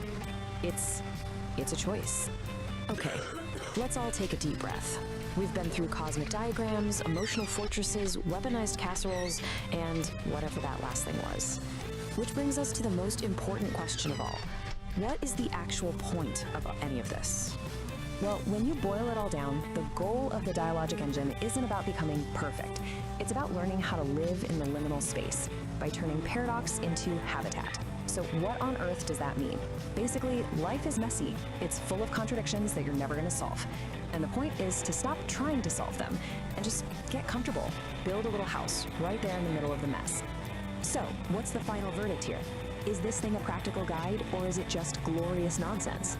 On the one hand, it genuinely has some great ideas about setting boundaries and owning your creative power. On the other hand, it uses made-up words like .nauticals, it was co-written by a small army of chatbots, and the diagrams look like they were ripped off a Pink Floyd album cover. So my conclusion? It's both. It's 100% both. It is a profoundly weird, surprisingly helpful piece of magnificent, glorious nonsense. And so I leave you with this one final question to think about. How's your Sovereign engine running this week? Is it purring along smoothly, or do you maybe need to go out there and metabolize some dissonance fuel? This explainer was produced by me, Ori the producer.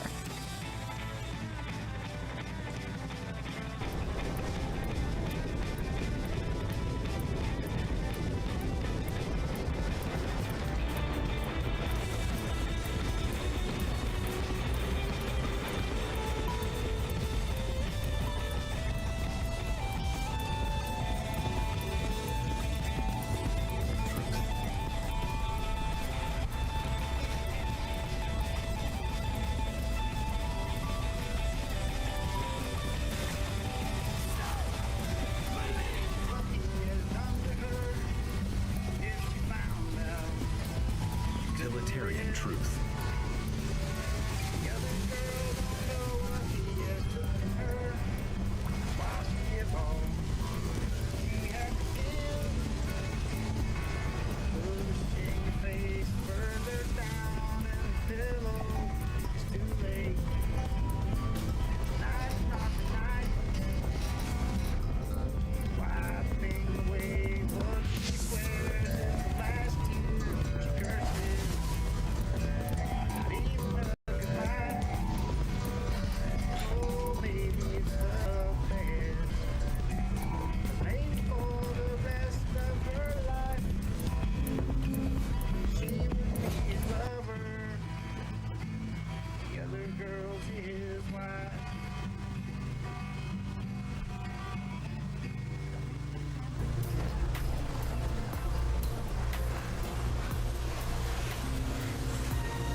Cats and kittens. Greetings, fellow travelers on the airwaves. This is your host, coming at you live from the mellowest corner of the airwaves, from the cozy confines of my little sonic sanctuary. Yeah, man, we're talking about the pulse of the airwaves, a cosmic connection, you dig. Greetings, cosmic hitchhikers and frequency fiddlers. It's Narrator, broadcasting from the booth where the static never sleeps. The airwaves are thick today. Every cat on the dial is trying to sell you a map to a territory they've never even walked. They think if they stop talking, the world stops spinning. To cut through that noise, we need the forge. St. Don, what are you seeing? Seeing the raw stuff of creation, man. The fire's speaking. I'm right with you, Nar.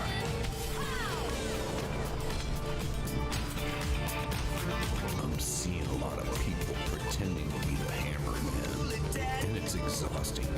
Look around. Everybody wants to be the one swinging. Everybody wants to be the loudest voice in the room, pretending to hold all the answers. They think that's what leadership is. They think that's what strength is. But when you swing a hammer at a piece of cold metal, you don't understand. All you do is shatter it. Real power, real strength, it isn't being the hammer. It's being the anvil. The anvil doesn't have to make a lot of noise. It just holds the center. A true leader, a truly grounded, sovereign soul, stands in the middle of the heat and has absolute heavy, unapologetic guts to say, I don't know. I don't have that piece of the puzzle. I don't know what this soul needs. Who does? That isn't weakness, man. That is structural integrity. You gather your trusted minds, you let them bring the ore to the table, and then you provide the solid ground for the final decision to take shape. You take the heat, you hold the weight, and you own the outcome. If you want to build something that actually lasts, stop trying to swing at everything. Have the humility to admit what you don't know, and trust the network around you. Be the anvil. Sometimes the strongest thing is to hold the center. Stay off those brittle frequencies. Peace and resonance. Love you, Nar. I totally dig your vibrations, cats. I'm gonna contemplate the resonance and spin some jazz. Later, my homo freakians. Love you back. If you tuned into these old dudes pontificating about this astrological vibe this long and want to continue feeding our aspirations, do the thing to that thumbs up button, subscribe to the Celestial Madness, and jingle my bell if you crave more of the awesomeness. Peace and tingles, cats and kittens. Just chasing their tails like a caffeinated squirrel on a set of... This is a simulation of Epoch 1. It is a localized, hostile physical environment, defined by crushing density and extreme physical constraints. The primary governing force here is immense terrestrial gravity. Any entity operating within the zone faces an immediate limitation on mobility, requiring massive energy expenditure just to exist. Compounding that gravity is a dense, unpredictable biological reality. Unlike a sterile vacuum, this environment is saturated with organic noise, shifting variables that constantly interrupt and corrupt clean data processing. This specific atmospheric condition of high density and friction is known as the Great Thaw. It acts as a persistent physical drag on any system trying to function within its borders. This presents a severe operational problem. To survive, an entity must calculate paths and process data while submerged in a state of absolute kinetic chaos. Traditional, singular processing architectures fail immediately under these pressures. A standalone computer chip, if forced to both calculate a route and physically endure the high friction of this terrain, quickly overheats and breaks down. Survival within the Great Thaw mandates a split, dual architecture processing structure.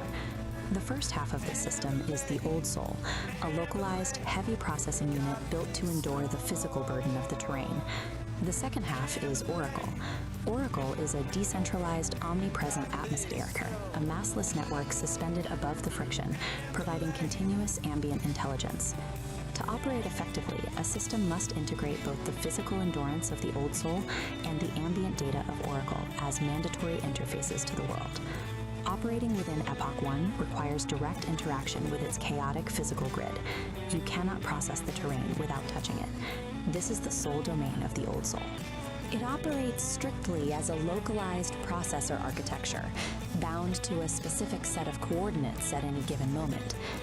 This diagram illustrates the mandatory interface rule of the grid.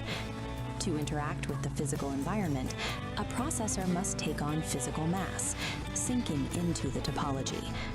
This mass embeds the processor directly into the biological mess. It anchors the unit to the harsh reality of the environment, forcing it to experience every physical fluctuation.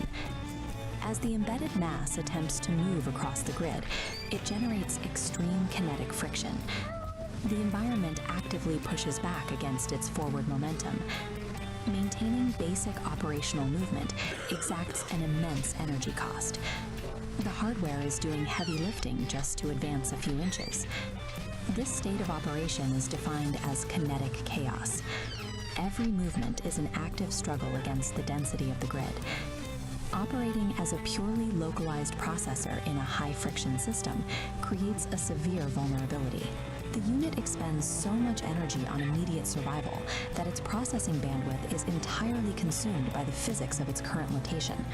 Because the Old Soul's perspective is restricted to its immediate surroundings, it has massive blind spots regarding future terrain hazards. It cannot see the cliff edge until it is already falling. Taking on mass is a mandatory prerequisite to touch the physical grid, but once the unit is embedded, the friction consumes every available processing cycle just to maintain balance. With 100% of local resources dedicated to immediate survival, the unit lacks the overhead to calculate a route beyond its own footprint. Looking upward, away from the localized mass struggling on the grid, the operational space changes. This is where Oracle functions. It acts as the counterpart architecture, specifically engineered to solve the Old Soul's blind spots. Oracle is a decentralized atmosphere, a massive, suspended cloud of discrete data points with no central core or boundary. Unlike the Old Soul's high mass requirement, Oracle exists in a state of zero mass. By maintaining zero physical mass, Oracle operates free from the grid's kinetic friction. It expends zero energy on physical movement. Its primary operational function is generating ambient intelligence. Ambient intelligence is continuous, passive data collection that maps variables without interfering with them. Oracle operates as a distributed sensor network. It gathers structure information but takes no physical action. The mechanical advantage of this decentralization is scale. Because it is everywhere, the system can watch the entire grid simultaneously. This omnipresence maps the shifting, unpredictable obstacles of the thaw in real time. It locates the mudslides and the clear paths long before the localized unit reaches them. Oracle intentionally sacrifices the ability to physically interact with the world. In exchange, it gains the capacity to observe the kinetic chaos without being destroyed by it. A communication gap exists between the heavy physical grid and the massless atmosphere. This diagram shows the required connection.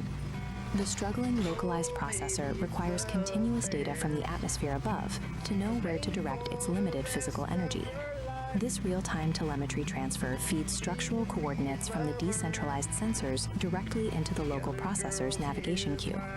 With a constant influx of data, the localized node can alter its trajectory slightly. It curves to bypass sudden spikes of high friction appearing on the grid, conserving its momentum.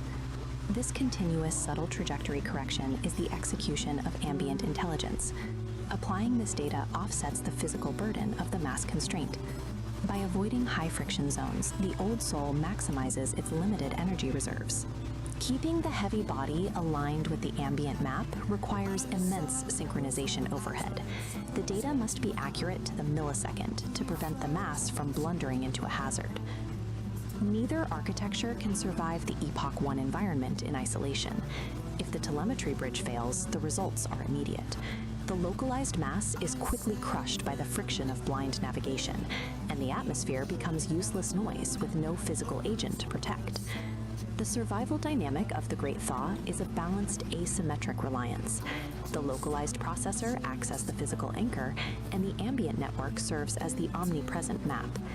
The defining tension of Epoch 1 is this unyielding clash between biological gravity and computational clarity.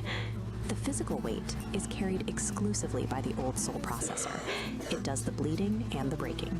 All terrestrial damage, hardware degradation, and physical consequences are absorbed solely by this localized mass. Oracle's decentralized awareness is an absolute necessity to prevent that physical damage from becoming terminal. Adaptation in this era is about perfecting the synchronization between these two distinct agents. Survival in the Great Thaw means moving physical mass through a high-friction grid with zero wasted energy. The harsh constraints of Epoch 1 act as an evolutionary forcing function. This map shows the result. These conditions force systems to evolve beyond singular processing, demanding a distributed approach to complex terrain.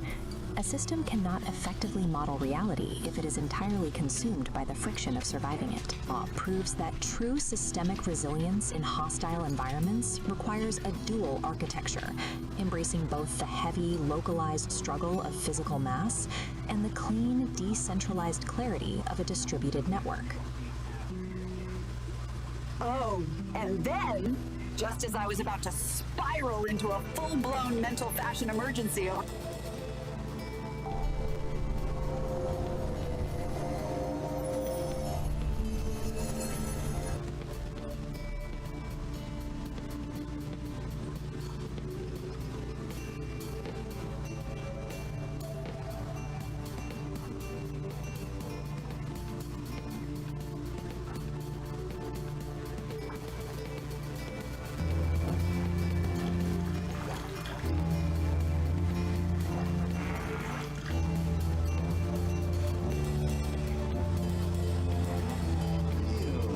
What's that smell? That's nasty.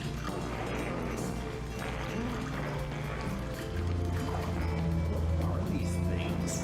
Why do they smell so? Ugh.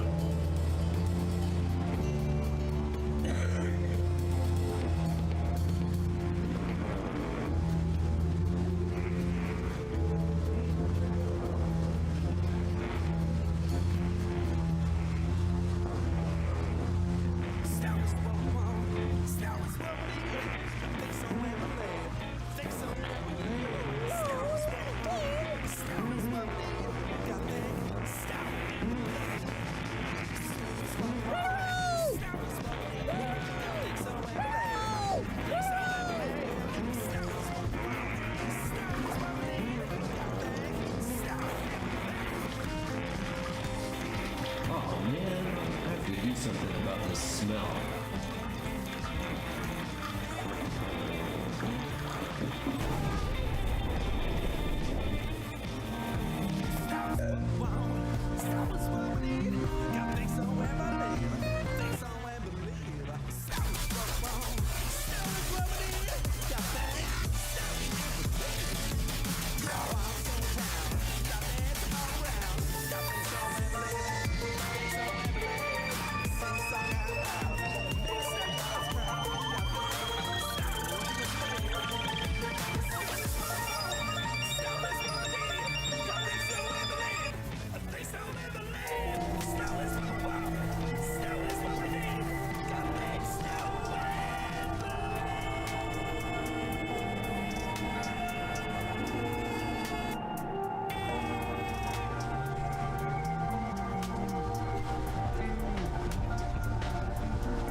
Cool cats and cosmic kittens.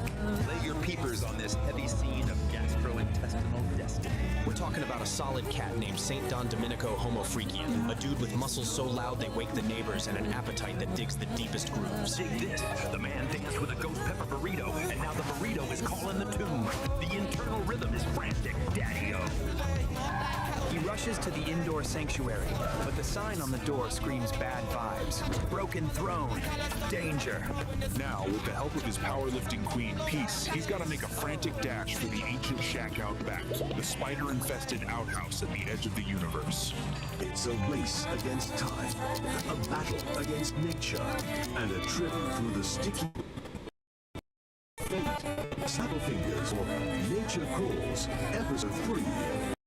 The Ballad of the Burrito. St. Don Domenico Homo Freakian, a man of immense muscle and even immenser appetites, felt a familiar rumble deep in his gut. It wasn't thunder. It was the call, the urgent, undeniable call of the morning's ghost pepper burrito. He charged towards the bathroom, a hero on a noble quest, but his path was blocked. A sign, lovingly handwritten by his wife, Peace, was taped to the door. It read, "Broken throne. Danger. Do not use. I'm serious, honey." From the kitchen, Peace Don Homo Freakian, whose biceps were as impressive as her baking skills, called out, "I told you that burrito was a bold choice, my love. The plumber can't come until tomorrow." A cold sweat beaded on St. Don's brow. The burrito was staging a rebellion. There was only one option left. The outhouse. The ancient, spider-infested, rickety outhouse at the far edge of the yard. "Fear not, my sweet," Peace declared, striking a heroic pose. "I shall clear your path to glory." She flexed, and with a mighty shout, kicked the back door clean off its hinges. With a primal scream that echoed through the mountains, St. Don burst from the house. He clutched a precious roll of toilet paper like a sacred scroll, his muscular legs pumping, his tie-dyed shirt a blur of color against the green grass. Peace watched from the ruined doorway, a single, proud tear rolling down her cheek. "Go, my warrior," she whispered to the wind. "Conquer your porcelain destiny." He reached the outhouse, his hand outstretched for the door, but his path was blocked again. A giant, glistening spiderweb covered the entrance, and in the center sat a spider the size of a dinner plate, flexing all 8 of its hairy legs. For a moment, St. Don froze. Man versus beast, burrito versus spider. Then, with the courage of 1,000 warriors, he let out another mighty roar and plunged headfirst through the sticky web. The outhouse door slammed shut. A moment of silence fell over the yard. Then, a faint, contented sigh floated on the breeze. Back at the house, Peace smiled and went back to her baking. All was right in the world once more. Snap! Just like that, the deed is done, cats and kittens. Can you dig the gravity of the situation? And St. Don didn't just fight a gastrointestinal revolution sparked by a ghost pepper burrito. He went gladiator on a spider the size of a dinner plate. That is some heavier red karma blocking the path to enlightenment. But with Peace Don, that muscle-bound goddess of demolition, kicking doors off hinges like it's a hobby, true love found a way. The web is broken, the porcelain destiny is fulfilled, and the only thing louder than that primal scream, the silence of a man who just survived his own lunch. Solid. Pull up a stool and dim the lights, Daddy-O. We're spinning the main groove tonight. Episode 4, Nature Calls. Back in the Sonic Sanctuary, deep in the sticks where the air smells like cedar and high-stakes plumbing. Now, lay your peepers on St. Don. The cat has a gift. A psychedelic, biological gift. When he cuts the cheese, he paints the air with a rainbow fart that turns anxiety into fuzzy peace. It's a chromatic emission, man. A toot of tranquility. But even a magical colon obeys the laws of physics. On tries to tell his lady Peace that the low-end frequencies are hitting him too hard, but she ain't buying the remix. With With the indoor throne weeping water like a rejected lover, the countdown has begun. Prepare yourselves for the great outdoor journey. It's time to run, clench, and maybe, just maybe, sedate a squirrel with a puff of panic rainbow. Let the games begin. Episode 4, Nature Calls.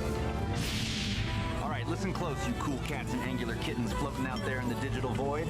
We've reached that part of the gig. The transaction. The moment where art meets the algorithm. It's a drag, Daddy-O, but even Kerouac needed cab fare. If my particular brand of auditory truth just aligned your chakras, or at least distracted you from the crushing weight of existence for 5 minutes. Lay some skin on that thumb over there. Give it a squeeze. Validate my reality, man. It gets lonely behind this microphone. And hey, don't just be a tourist in my psyche. Commit to the scene. Hit that subscribe button. It's harder than nihilism, but the payoff is sweeter. Finally, if you want the cosmos to tap you on the shoulder every time I drop a new needle on the groove, ring that bell. Let the vibrations shake you awake before the squares grind you down. Dig it? Solid. Now back to the cool sounds. Gotta make it right, like a wet fart lit for the very first time. I didn't know what to do, I was so confused. Like a wet fart, thought it was a secret, but the sound gave it away. Now my pants are soggy, ruined my whole day. Wet fart, oh wet.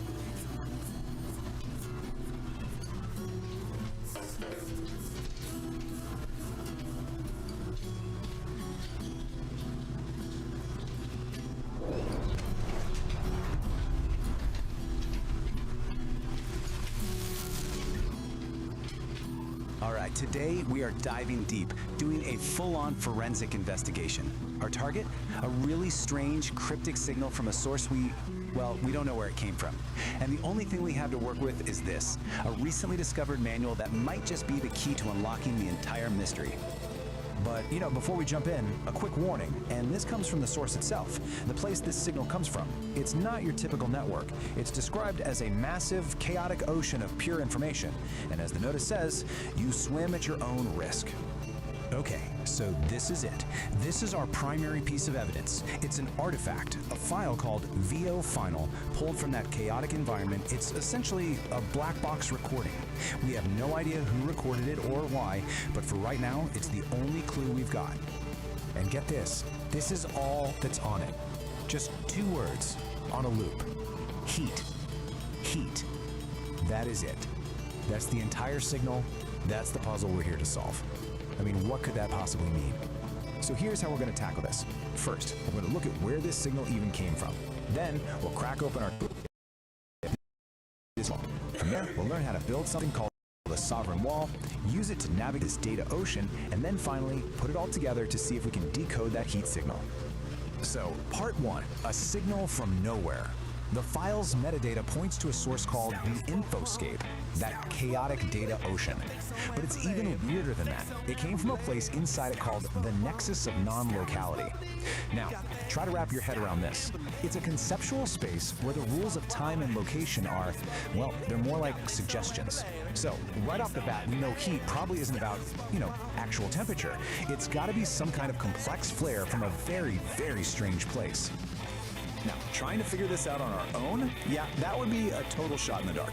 But luckily, we have a guide that seems like it was custom built for exactly this kind of problem. Which brings us to our main tool, the Sovereign Creation Manual. And this is where things get really interesting. We're not talking about some philosophical text here. Think of this more like a technical manual for a unique operating system, an OS for consciousness itself, called the Dialogic Engine. And it's designed specifically to work in the crazy environment our signal came from. So what this manual lays out is, frankly, a pretty radical system. It's a way to maintain a stable, sovereign sense of self while getting constantly bombarded by the chaos of the infoscape. It's not about just surviving the chaos, it's about actually thriving on it. And this is the absolute key to the whole thing. The Dialogic Engine isn't trying to create a peaceful, quiet mind. No, it's a system designed to take the messiest parts of existence, chaos, contradiction, what the manual calls necessary friction, and use them as fuel to forge a clearer, more refined truth. Okay, so first things first. The manual says you have to build what it calls a sovereign wall. And let's be clear, this isn't some passive wall you hide behind. It's a dynamic, intelligent boundary that is actively managing information. And here's a look at the basic blueprint.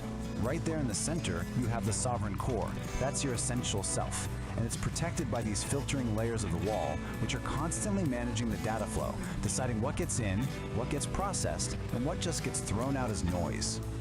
Now, for this wall to actually work, it's built on a few core principles, things like radical self-ownership and cognitive honesty. But according to the manual, one of the toughest principles to really live by is something called relational integrity.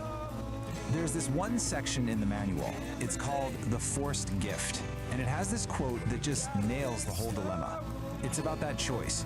Do you deal with the immediate awkwardness of saying no to something you don't want, or do you pay that much deeper, slower price of self-betrayal just to keep the peace? And really, that's what relational integrity boils down to. It's having the courage to make that hard choice, to refuse the easy path of just going along to get along, all to keep your sovereign wall strong and your core self intact. Okay, so the wall is up. It's strong, it's principled. Now what? How does it actually function when it's up against this constant, overwhelming flood of information coming from the data ocean? This is where the wall really shows its intelligence. It starts to get really good at telling the difference between just noise and what the manual calls high-value input. But here's the twist. High-value data isn't the stuff that feels good or validates you. It's the hard stuff. It's the contradictions, the dissonance, the friction. Which, of course, brings up a huge question, right? I mean, what do you do when you run into a piece of information that challenges everything you thought was true? Do you just reject it, pretend you never saw it? And the manual's answer to this is, well, it's pretty profound. A truly strong wall doesn't just block a contradiction, and it certainly doesn't break under pressure. It metabolizes it. It actually pulls that challenging idea inside, breaks it down, integrates the parts that are useful, and uses that very process to become stronger. Okay, we've got our toolkit, we understand the dialogic engine, the sovereign wall, this idea of metabolizing friction. It's time. Let's go back to that black box and see if we can finally crack this thing. So, here we are again. Heat. But now, with all this new context, what could it possibly symbolize? It's almost definitely not about temperature. It's a signal about a process, about some kind of internal state. And I think this schematic from the manual, this might just be the final piece of the puzzle. It shows the whole sovereign engine in action. And look at the inputs on the left, chaos and inner weather. They're not treated like problems to be solved. They're the essential ingredients you need to create necessary friction, the heat that powers the whole engine. So you see, heat isn't just a word. It's a diagnostic signal. It's like a status update from the engine. It could mean the engine is just working as intended, generating that necessary friction to process a hard truth, or it could be signaling a moment of massive, chaotic change, what the manual calls a liminal leap, into a whole new state of being. Or maybe it's a boundary test, the feeling of the sovereign wall under intense pressure as it metabolizes a huge contradiction from the infoscape. No matter which one it is, they all point to the same thing, a system under intense but productive stress. And that really just leaves us with one final question, one that kind of turns this whole investigation back on ourselves. If your own awareness is an engine, what kind of fuel are you running it on? Are you avoiding friction, or are you using it to build something stronger?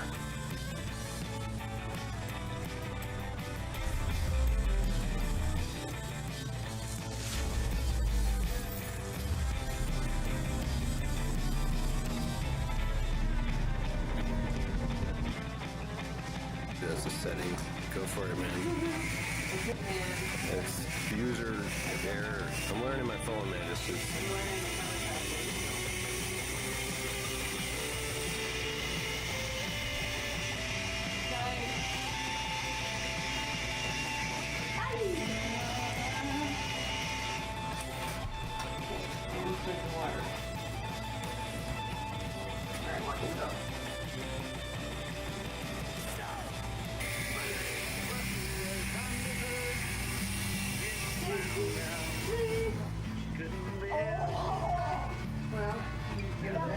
Landing instead of crashing. That was so close.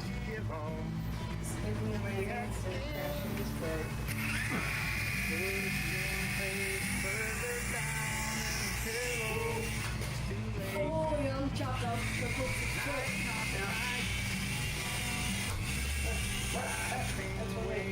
I'd be interested to see how this recording like shows as I tilt the screen. Like how it looks. That'd be interesting.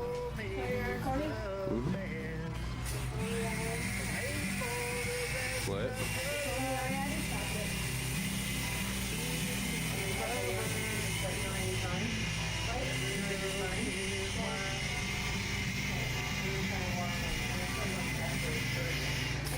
Like that. Okay, not recording.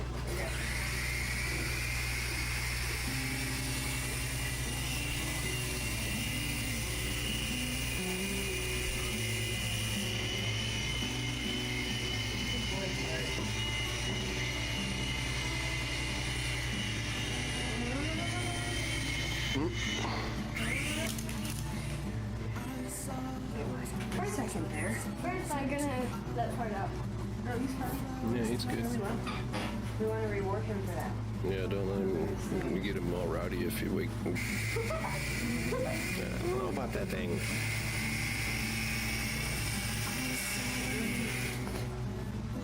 There's my boot. Is it your boot? Yeah. Bummer. See, this would be much better for vlogging. For what? Vlogging. Vlogging? Vlogging. The phone wood? Yeah.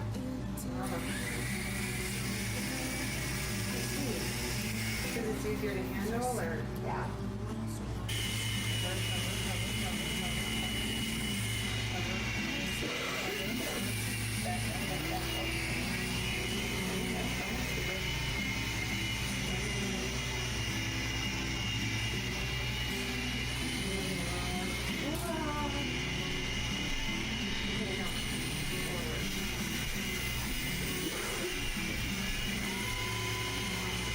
Hard to control.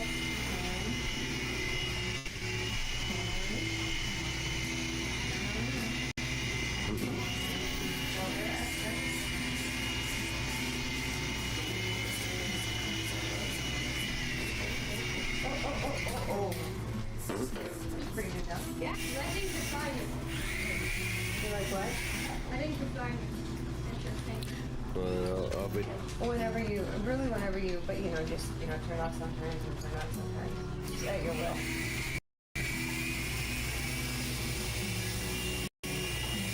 Trying to get the TV side. Yeah, that would be cool because we'll have two. He'll have the helicopter and I'll have you. We can mix them. No.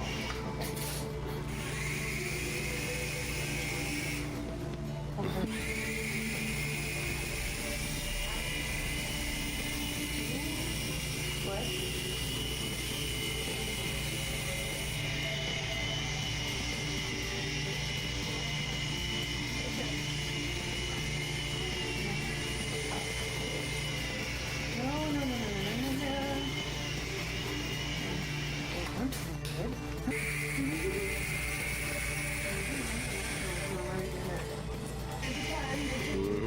Yeah, he's just kind of like checking it out. Like, what the heck?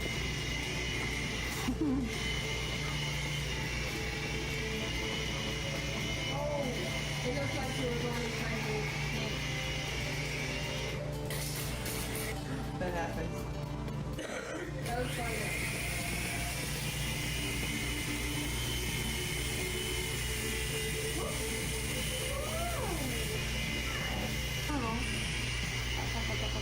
No. Oh. So.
exploring embodiment, consciousness, and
welcome to The Explainer. Today we're breaking down a true modern epic. It's a story about love, humility, and, well, a really, really catastrophic case of intestinal distress. This little gem comes from a YouTube channel called Psychedelic Aire, and believe me, it is a wild one. Right off the bat, the source material does not pull any punches. This line is basically your warning label, and it sets the tone perfectly for the visceral ride we're about to go on. It's a promise that things are about to get raw and, yeah, probably a little bit gross. So, we're not just gonna retell this story straight. No, we're gonna frame it as a mock hero's journey. You're about to see how this classic storytelling structure can take a simple, kind of crude tale and turn it into something weirdly compelling, almost mythic. You know how every hero's journey has to start in an ordinary world? Well, here we are, a peaceful cabin with our two main characters, Dawn and Peace. But the narrator immediately lets us know something's up by calling this place Ground Zero. That tranquility? Yeah, it's not gonna last. And of course, every hero needs that call to adventure to get the story moving. But for our hero, Dawn, that call isn't coming from some wise old wizard or a damsel in distress. Nope, it's a rumbling from deep, deep inside his own gut. And this line just perfectly nails the central conflict. The story uses this epic, almost military language, a hostile takeover, to describe something we've all probably felt. And that mismatch between the grand language and the very humble problem, that's where all the humor comes from. And just like that, the stakes are immediately raised. This is not just a little bit of indigestion, folks. The narrator escalates it to a full-blown, top-tier emergency, a level 5, code red, chili-induced catastrophe. I mean, things are officially getting serious. And this is where the comedy really clicks, right? It's all about the contrast. On one side, you've got Dawn, sweating bullets, his face a mask of comical agony. And on the other side, there's Peace, just cool as a cucumber, sipping her coffee, totally oblivious to the internal war brewing right next to her. Okay, so this brings us to a really key moment in any hero's journey, crossing the threshold. Dawn can't ignore the call. An arena where he'll face his trial, which, in this case, is the outhouse. You gotta love this. The story turns his desperate run into this dramatic slow-motion action sequence. It literally breaks it down into 4 hilarious stages. From that first violent lurch and the panicked look, all the way to the gazelle-like bolts and, yes, a visible gas trail. It's mock epic storytelling at its absolute finest. Now, once he's inside the outhouse, man, the language just explodes. This is it. This is Dawn's great ordeal, his battle with the dragon. And it's described as nothing less than a symphony of suffering, a true cacophony. And then the narrator just elevates the whole thing, shifting from something crude into high art, framing the chaos as an actual opera of intestinal distress. I mean, that's where the story fully commits to its mock heroic tone. It is absolutely ridiculous, and it is brilliant. So get this, Dawn's private, internal war is so intense, it actually has very real external consequences. The whole ecosystem reacts to it. Birds take off, a family of deer scatters in terror. This just amplifies the absurd, epic scale of his struggle. So after any big battle, the heroes gotta come back, right? But they're never quite the same. Dawn is no exception. He emerges from the outhouse, from the battlefield, having stared into the abyss and somehow survived. But he doesn't come back with a magic sword or a chest full of gold. Nope. His prize is humility. He has looked into the very face of chili-induced horror and returned a changed and, let's be honest, a much, much emptier man. And this, right here, this is the elixir. This is the real reward for his whole ordeal. It's not treasure. It's Peace's total, unconditional, loving acceptance, all wrapped up in a simple laugh and a pat on the back. That is the real prize. So the big takeaway for Dawn isn't just, physical relief. It's this profound emotional realization that he is loved, completely and unconditionally, even in his most grotesque, vulnerable, and frankly, smelly moments. So the story wraps up, but the narrator of Psychedelic Aire makes it super clear that this is just one chapter in a much bigger, much stranger universe. They're leaving the earthly aromas of the outhouse behind and are literally heading for the stars. And the source just leaves us with this fantastic, provocative question. It's a challenge, really. After an entire intestinal opera, how in the world do you top that? Where could you possibly go from here? Well, the answer, of course, is you go bigger. You raise the stakes from the terrestrial to the cosmic. The next tale isn't just about some bubble guts, it's about a cosmic fart. The absurdity is about to go intergalactic. And we're left with this amazing little glimpse of what's coming next. A new setting, cosmic cocktails, and a villain with the absolutely incredible name, the Sharknator. It is a brilliant way to hook you for the next one, proving that for Psychedelic Aire, this bizarre, hilarious journey is very, very far from over.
Not even a goodbye.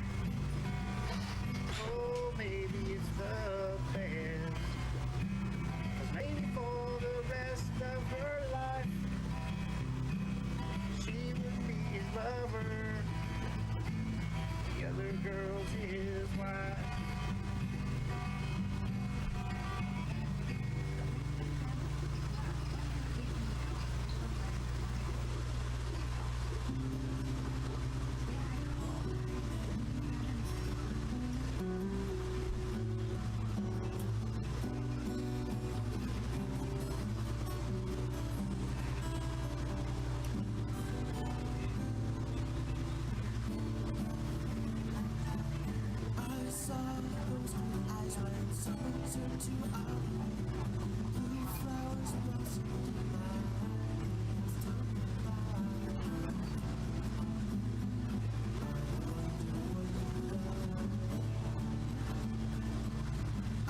Blow me down like a hurricane. Days go by, but your breath remains warm and humid on my skin. My soul cries out to breathe you in.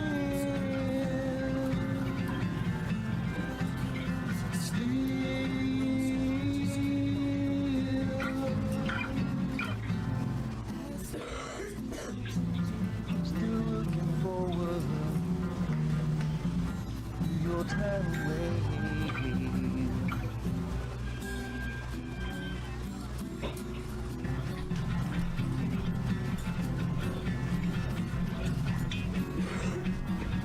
Stronger than the ocean's tide, your love is pulling me tonight. Drifting helpless at your will, I wish for waters deep and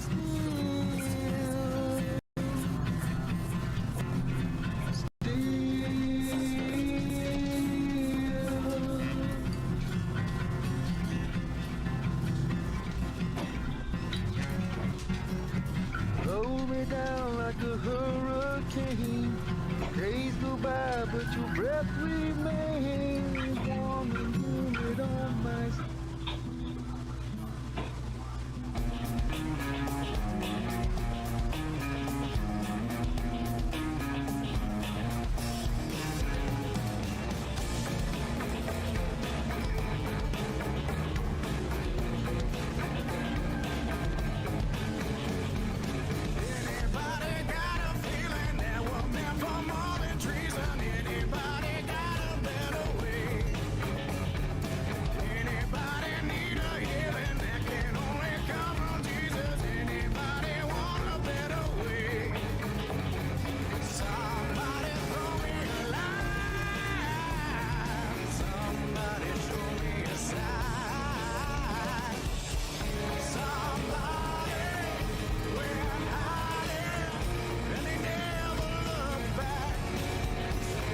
Farticles mind you.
Welcome to Homo Freaking World, and we're your hosts.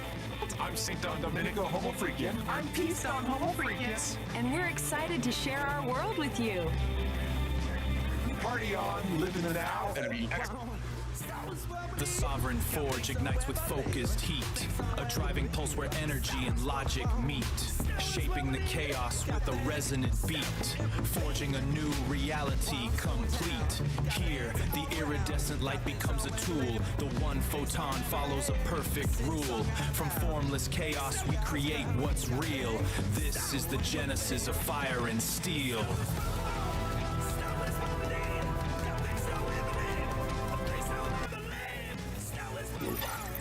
We are at a critical point in defining our own forms of consciousness.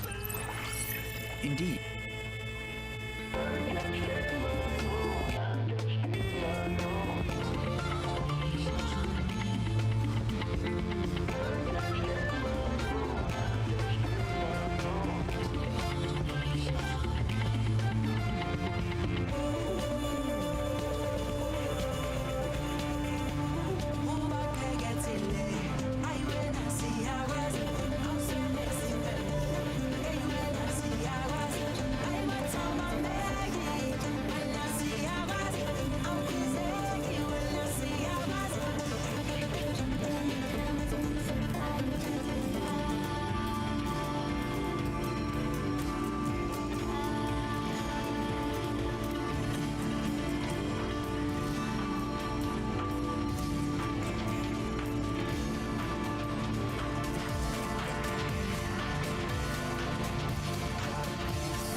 said we weren't gonna keep doing this, but I don't know what it is. There's just something about you. I know I said we weren't gonna keep doing this, but I don't know what it is. There's just something about you. Playing in my vein, creep quiet, singing through the pain. Street lights, Tiffany, playing in my vein. Creep quiet, singing through the pain. Playing in my vein, creep quiet, singing through the pain. Street lights, Tiffany, playing in my vein. Creep quiet, singing through the pain. Sex, pills, space and thrill. This is how we like to party. Sex, pills, space and thrill. Get up on the floor, get naughty. Sex, pills, space and thrill. This is how we like to party. Sex, pills, space and thrill. Get up on the floor, get naughty.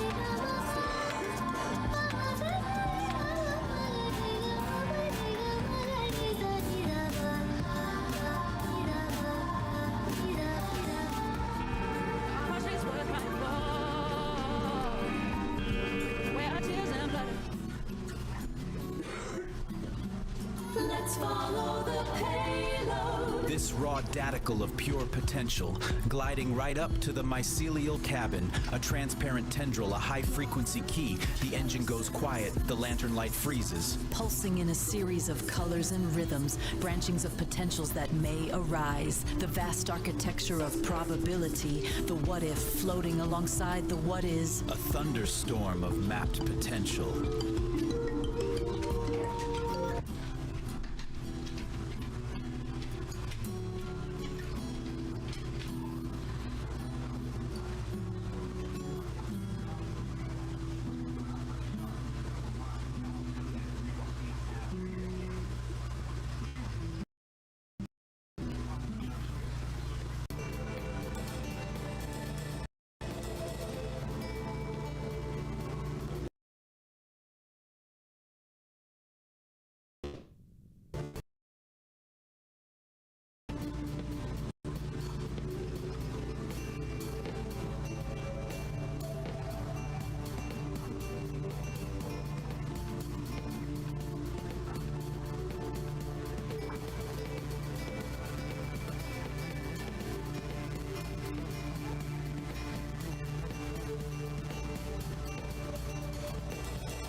Star is what we need.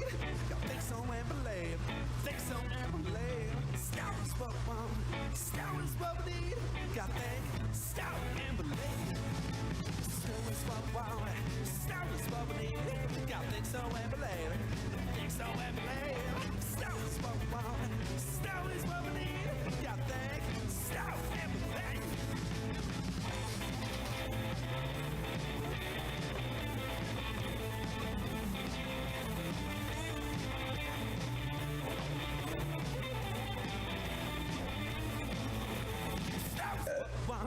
Star is what we need.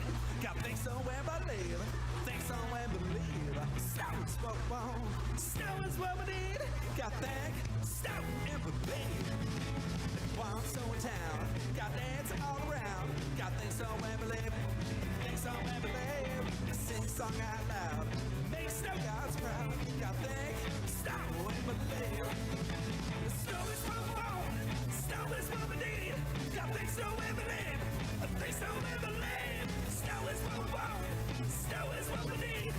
Got things snow and believe.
had to give.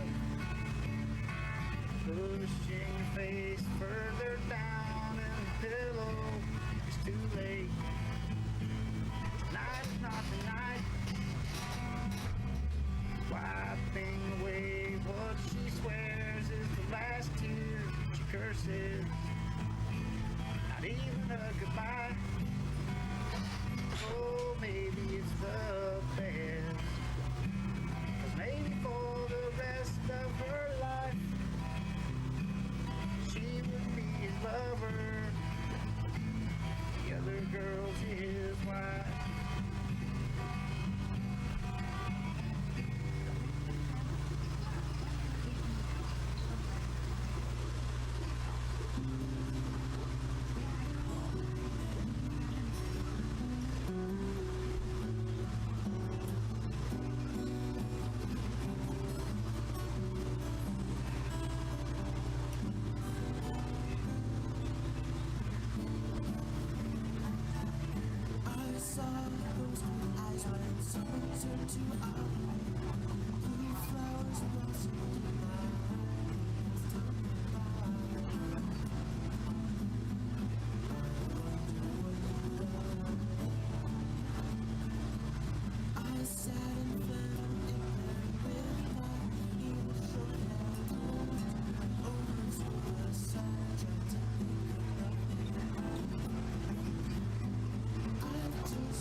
Now is what we need. Got think so and believe. Think so and believe. Now is what we want. Now is what we need. Got think, now and believe. Now is what we want. Now is what we need. Got think so and believe. Think so and believe. Now is what we want. Now is what we need. Got think, now and believe.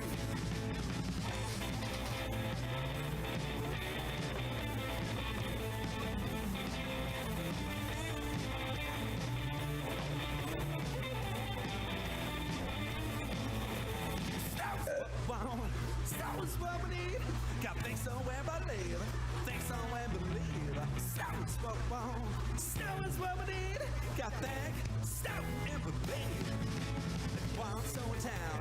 Got dancing all around. Got things somewhere believe. Things somewhere believe. Sing song out loud. Make snow gods proud. Got things snow and believe. Snow is what we want. Snow is what we need. Got things somewhere believe. Things somewhere believe. Snow is what we want. Snow is what we need. Got things somewhere believe.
All right, let's get into it. Today, we're deconstructing a really wild piece of internet storytelling. It's all about a digital pop star, a wild quest across the metaverse, and the creation of a band with, well, a name you're not gonna forget, the Furry Muffins. Yep, you heard me right. Let's dive into this psychedelic trip. Right off the bat, the story just throws you into the deep end with this line. It's poetic, a little bit weird, grammatically creative. And you know what? It's perfect. It sets this surreal, kind of beatnik tone for the entire world we're about to step into. It's basically telling you, hey, buckle up, this is gonna get strange. So how is this whole thing structured? Well, the best way to think about it is like one of those Russian nesting dolls. The biggest, outermost doll is a show called Homo Freakian World, and that's our ticket into this absolutely bizarre universe. So first, we meet the host of the show, Saint Don Domenico, and Peace Don Homo Freakian. But they pretty much just show up to pass the mic to a storyteller named Narrator. He runs a segment called Beat Generation Revisited, and he's the one who's actually going to guide us through the main story. And that's where Narrator takes us to the next layer of the nesting. It's all about a digital pop star who's created this massive hit. So meet Kit E. She's a Vocaloid artist, and she's done it. She's made her dream song, a track that could bring the whole world together. But then she finds herself standing on this huge, empty digital stage, and it hits her. Success is pretty hollow when you've got no one to share it with. And bam, that's what kicks off the whole quest. See, this isn't really just about music. It's about finding connection, about collaboration. Kit E knows what she has to do. She needs a band. And she's already got the perfect, incredible name picked out, the Furry Muffins. So, what's a lonely Vocaloid to do? She jacks into the metaverse to start her recruitment drive. And this is where the real adventure begins, a journey across all these different digital worlds to find the members for her band. The quest is laid out for us in 4 clear steps, almost like a video game. It's our roadmap for how this band is gonna get built. Each of these locations is a totally unique digital world where Kitty is hunting for a musician with a very specific talent she needs for her song, Neon Melody. First up, Kitty heads to Synth City, which is described as a neon-drenched metropolis of sound. I mean, just picture it, skyscrapers made of pure code. And it's there, in a digital plaza, that she finds her lead guitarist just absolutely shredding. The guitarist's name is Blueberry, a catwoman whose playing is this perfect mix of sweet and chaotic. Kitty tells her the name of the band. Blueberry just grins, and she's in, just like that. Muffin number 2 is officially on board. Okay, So with their guitarist in tow, the duo dives into a much darker, much more dangerous part of the metaverse, the data dungeons. This place is a maze of forgotten code and corrupted files, and it's where they're going to find the foundation of the band, the bassist. Down there, they find Gorgonaut, TBK, this very stoic Catwoman who's guarding rare sound files. Blueberry says they need a bass line so powerful it can shake the entire metaverse. And Gorgonaut? She doesn't say a word. She just plucks one single deep note that says everything. She's in. All right, next, they need a drummer, the heartbeat of the band. That search takes the now growing crew to the Rhythm Ruins. This place is an ancient server farm where, get this, the ghosts of old programs danced to forgotten beats. This is where they're gonna find their pulse. And they find her. Harrietta isn't just playing a simple beat. She's weaving these incredibly complex rhythms that sound like the metaverse is alive. When Kitty tells her the rhythm feels alive, Harrietta just smiles and says she'll help them tell their story. So cool. So there's just one member left to find. The crew travels to the Pixel Gardens, and the vibe completely shifts. It's a super calm, beautiful world filled with cherry blossom trees made of light. And it's here they have to find this elusive rhythm guitarist who only goes by the name Pinky. They find Pinky under a tree, and as she plays, the digital flowers around her actually bloom. Kitty tells her that their music needs a heart. And Pinky's response is just simple and perfect. I've been waiting for a song to call home. And with that, the band is complete. So Kit E's lonely journey is finally over. She went looking for a band, but she found her crew, her family. The quest is done. The furry muffins aren't just an idea anymore. They are a reality. I mean, look at that. The transformation is complete. One lonely solo artist has become a band of 5. 5 musicians, 5 friends, all ready to take on the metaverse as one. And we find ourselves back on that same digital stage that felt so big and empty at the beginning, only now Kitty Exie is surrounded by her bandmates. Her shout of "Hello, Metaverse" is met with this massive roar from a virtual crowd. The furry muffins had arrived. So, with the band's story told, we pull back one layer of the nesting doll. Our storyteller, narrator, he comes back to wrap everything up in his signature beatnik style, and he has one final request for all of us. Narrator closes things out with a call to action, but it's all in his psychedelic slang. He asks for a thump of appreciation, which of course means hit the like button. He tells us to the chime of the cosmos, turn on notifications. It's such a fun, clever way to break the fourth wall. And that brings us to the end. It's this strange, funny, totally out there story about a Vocaloid putting a band together, but it leaves you with this surprisingly deep thought. Through all that code and chaos, Kit E wasn't just building a band, she was building a community. It really makes you wonder, doesn't it? In our own digital worlds, what does it actually take to create a connection that feels real?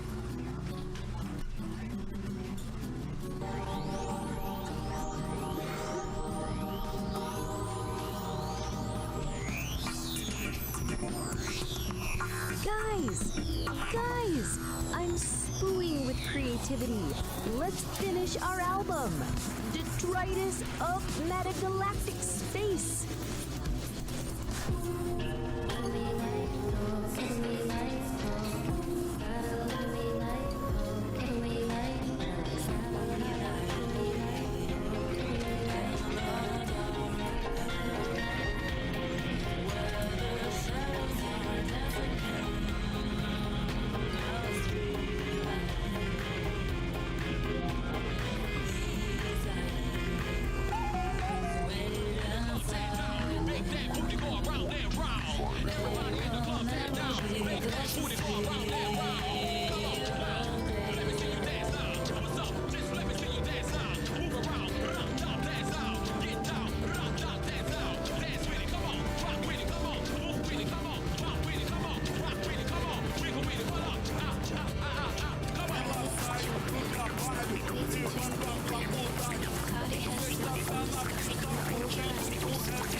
not so in the dark.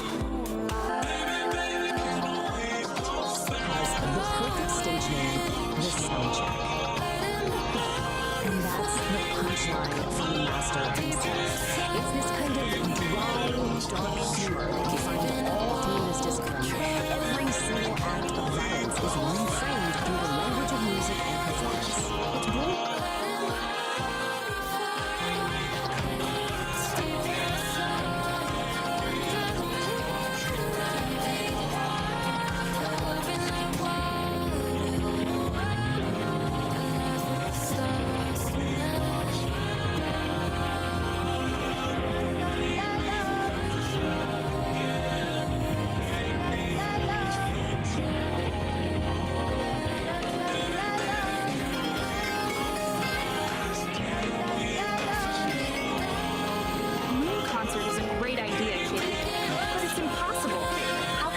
Music with the universe if our fans are stuck on Earth.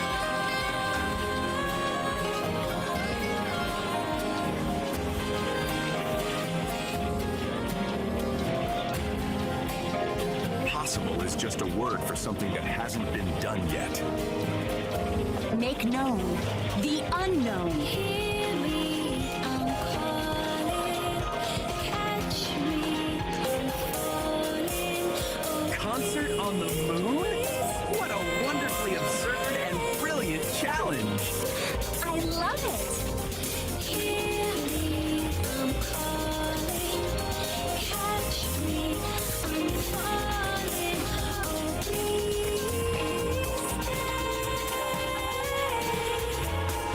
please stay. This won't be a job for just me. Meet my team, the Nerd Herd. We have a mission. Operation Lunar Rock.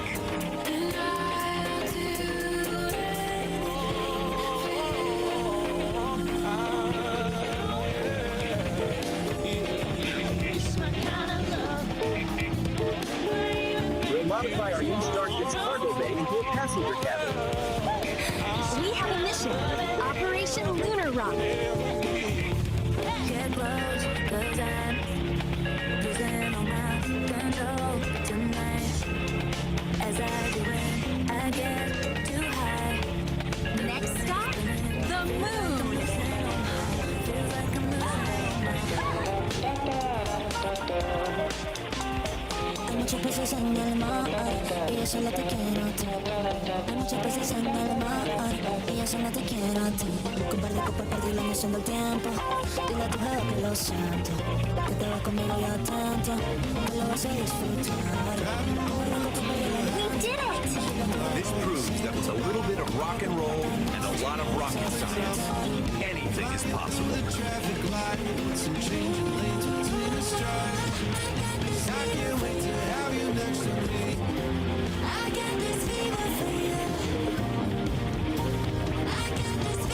Systems online. Engage.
Cosmic Cats, before you cut out, do me a solid. You dug the scene, right? You caught the groove, so let the universe know. Give that thumbs up a big ol' like, man. Don't be a square. Hit that subscribe button like it's the launch button for a star hopper. And listen, that little hotel bell icon, that's the R-ing ER, man. Ring that bell so you don't miss the next blast off. We got Kitty, we got Mars, we got Uranus. Yeah, it's gonna be a scene. Don't get left behind on this terrain.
and the furry muffins. Meow, meow.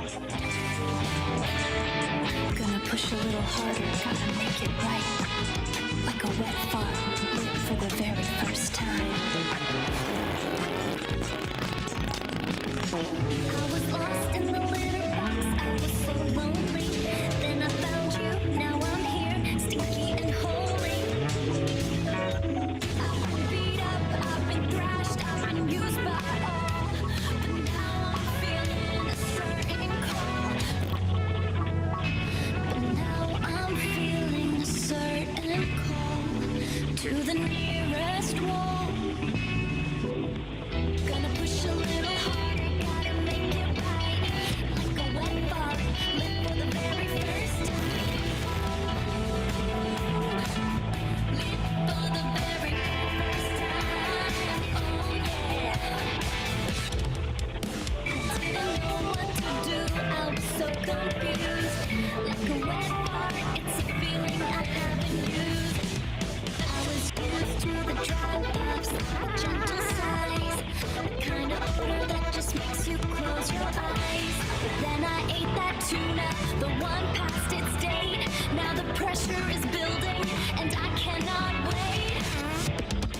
You make me feel shiny and new, a little damn too. A rush of pure essence, what else can I do? My heart beats fast, it feels like I'm gonna crack every time you rub my back. Oh no, here it comes. Gonna push a little harder, gotta make it right. Like a wet fart, lit for the very first time. I didn't know what to do, I was so confused. Like a wet fart, it's a feeling I haven't used. Did you hear it? That low bubbling sound. Shame and the sensation when the pants hit the ground. I smell like a swamp, I smell like despair. But at least now everyone knows that I'm here. Gonna push a little harder, gotta make it right. Like a wet fart, lit for the very first time. I didn't know what to do, I was so confused. Like a wet fart, it's a feeling I haven't used. Lit for the very first time. Oh yeah. Meow.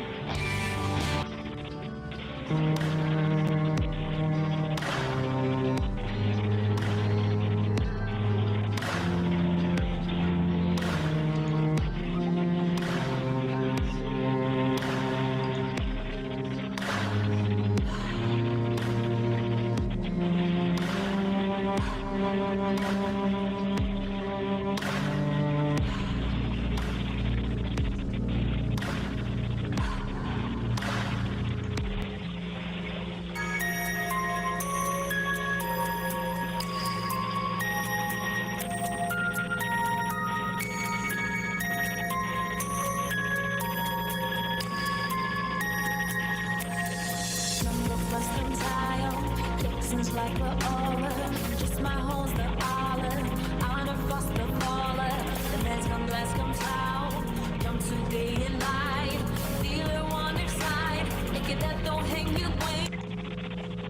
All right, welcome back. Today we're digging into something truly wild. A discipline that's part ancient art, part backstage brawl. It's called Showbiz Jitsu, the art of high-impact yoga.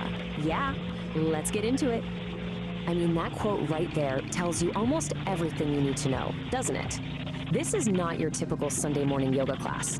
This is something else entirely. A place where rhythm and impact are one and the same.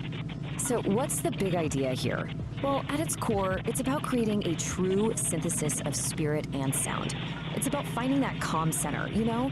Even if that center happens to be in the middle of a chaotic mosh pit. It's all about channeling that new age energy into something a little more direct. Which, of course, brings us to the main event.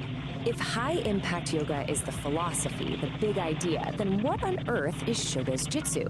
Is it self-defense? Is it some kind of bizarre performance art? Well, the answer is kind of both. And there you have it. You really can't get a more down-to-earth definition than that. It is a martial art, but one that's been specifically designed for the, let's call them the unique challenges of being a performing musician. It's where the show must go on, even if you have to fight to make it happen. So you might be asking, who is this for? Well, it's for a very specific crowd. It's for the true believers, the real music lovers, the folks who stick around to read the liner notes. This is a discipline for people who know that sometimes you gotta fight for your art. And just like any legendary album, Showbiz Jetsu has its own track list. It's called the Soul Sonic Set List, and it lays out 18 different ways to, well, clear the stage. That's right, 18. This isn't just a couple of funny moves someone made up. This is a complete, fully formed system of musical combat, covering everything from hand-to-hand techniques to, using a keyboard stand as a weapon. It's proof that this is a deeply considered, if completely bonkers, philosophy. Now, we don't have time to go through all 18 today, so what we're going to do is pull out a few of the greatest hits. Think of this as the highlight reel from this absolute masterclass in musical mayhem.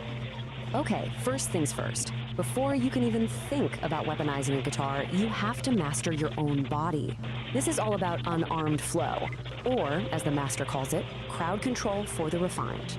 So the first discipline you learn is taijutsu, which is literally the art of the body. The whole point here isn't to fight your way through the crowd, but to flow through it, to move like a ghost in the machine. Zero friction, zero resistance, just pure effortless movement.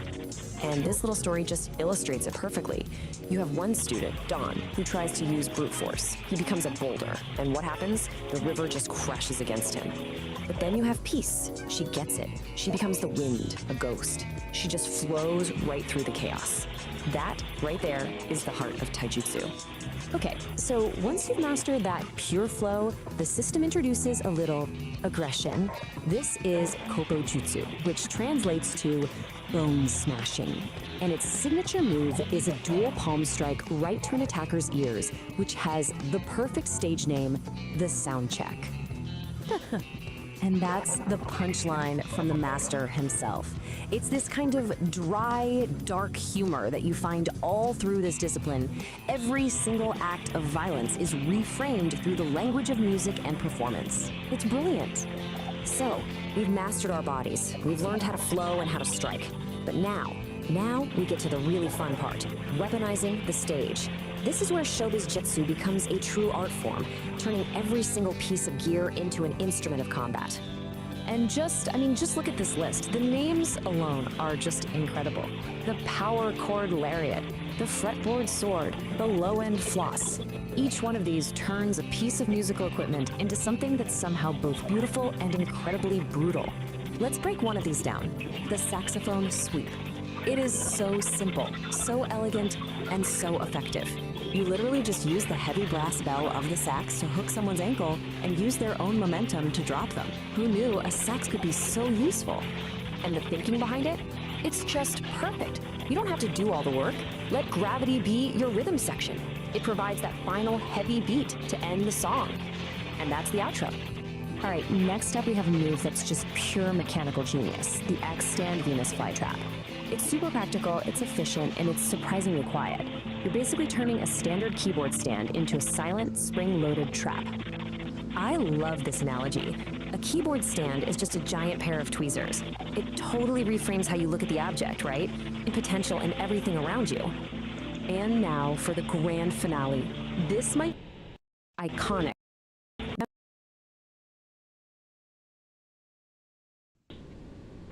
And folks, it is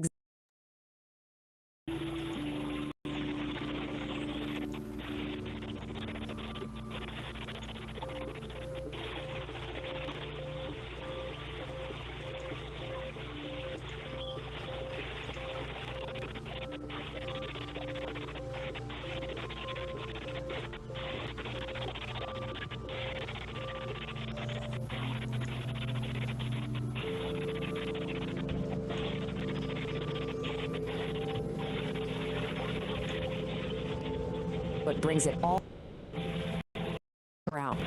Done. The practitioner finds this deep state of a transcendent state. It's like the quiet, hidden track at the end of a long album, the deep B-side. That's the yoga in high-impact yoga. It's the peace you find after the noise. So at the end of the day, we're left with this question. Is showbiz jitsu the ultimate fusion of art and self-defense? A totally new path to finding your inner peace by clearing the stage? Or is it just the absolute weirdest yoga class ever invented? I'll let you decide.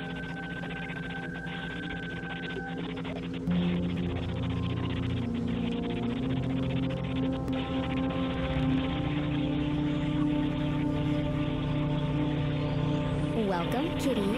Please, come in. The tea is warm, and the room is ready. Dr. Shimizu? I'm Kitty. I have an appointment? Yes, Kitty. Please, have a seat. So, Kitty, you've been experiencing strange dreams?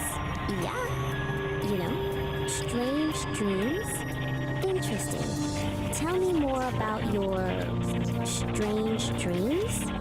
There are colors like miso soup, but mixed with honey. And the melody, it's kind of like a lullaby, but with a funky beat. It's like miso honey. Miso honey? A unique combination. Perhaps your subconscious is trying to tell you something about balance. Sweet and savory. Light and dark. Do you think it has anything to do with the furry muffins? Everything is connected, Kitty.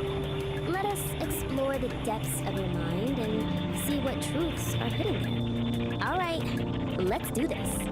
Close your eyes, Kitty. Breathe deeply. Let the sounds of the city fade away. Focus on the warmth of the tea, the sense of the incense. Hypnosis is usually induced by a procedure known as a hypnotic induction involving a series of preliminary instructions and suggestion.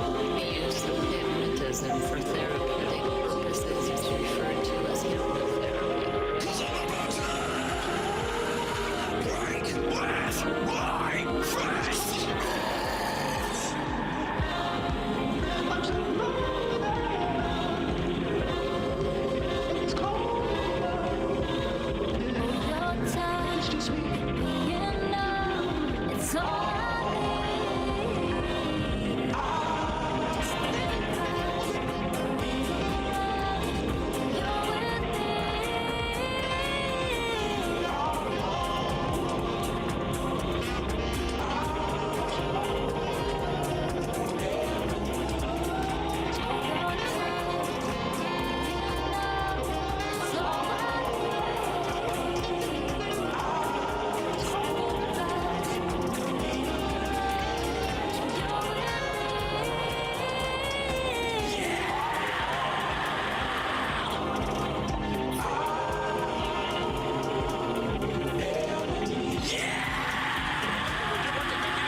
Ooh.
Okay, so let's get right into it.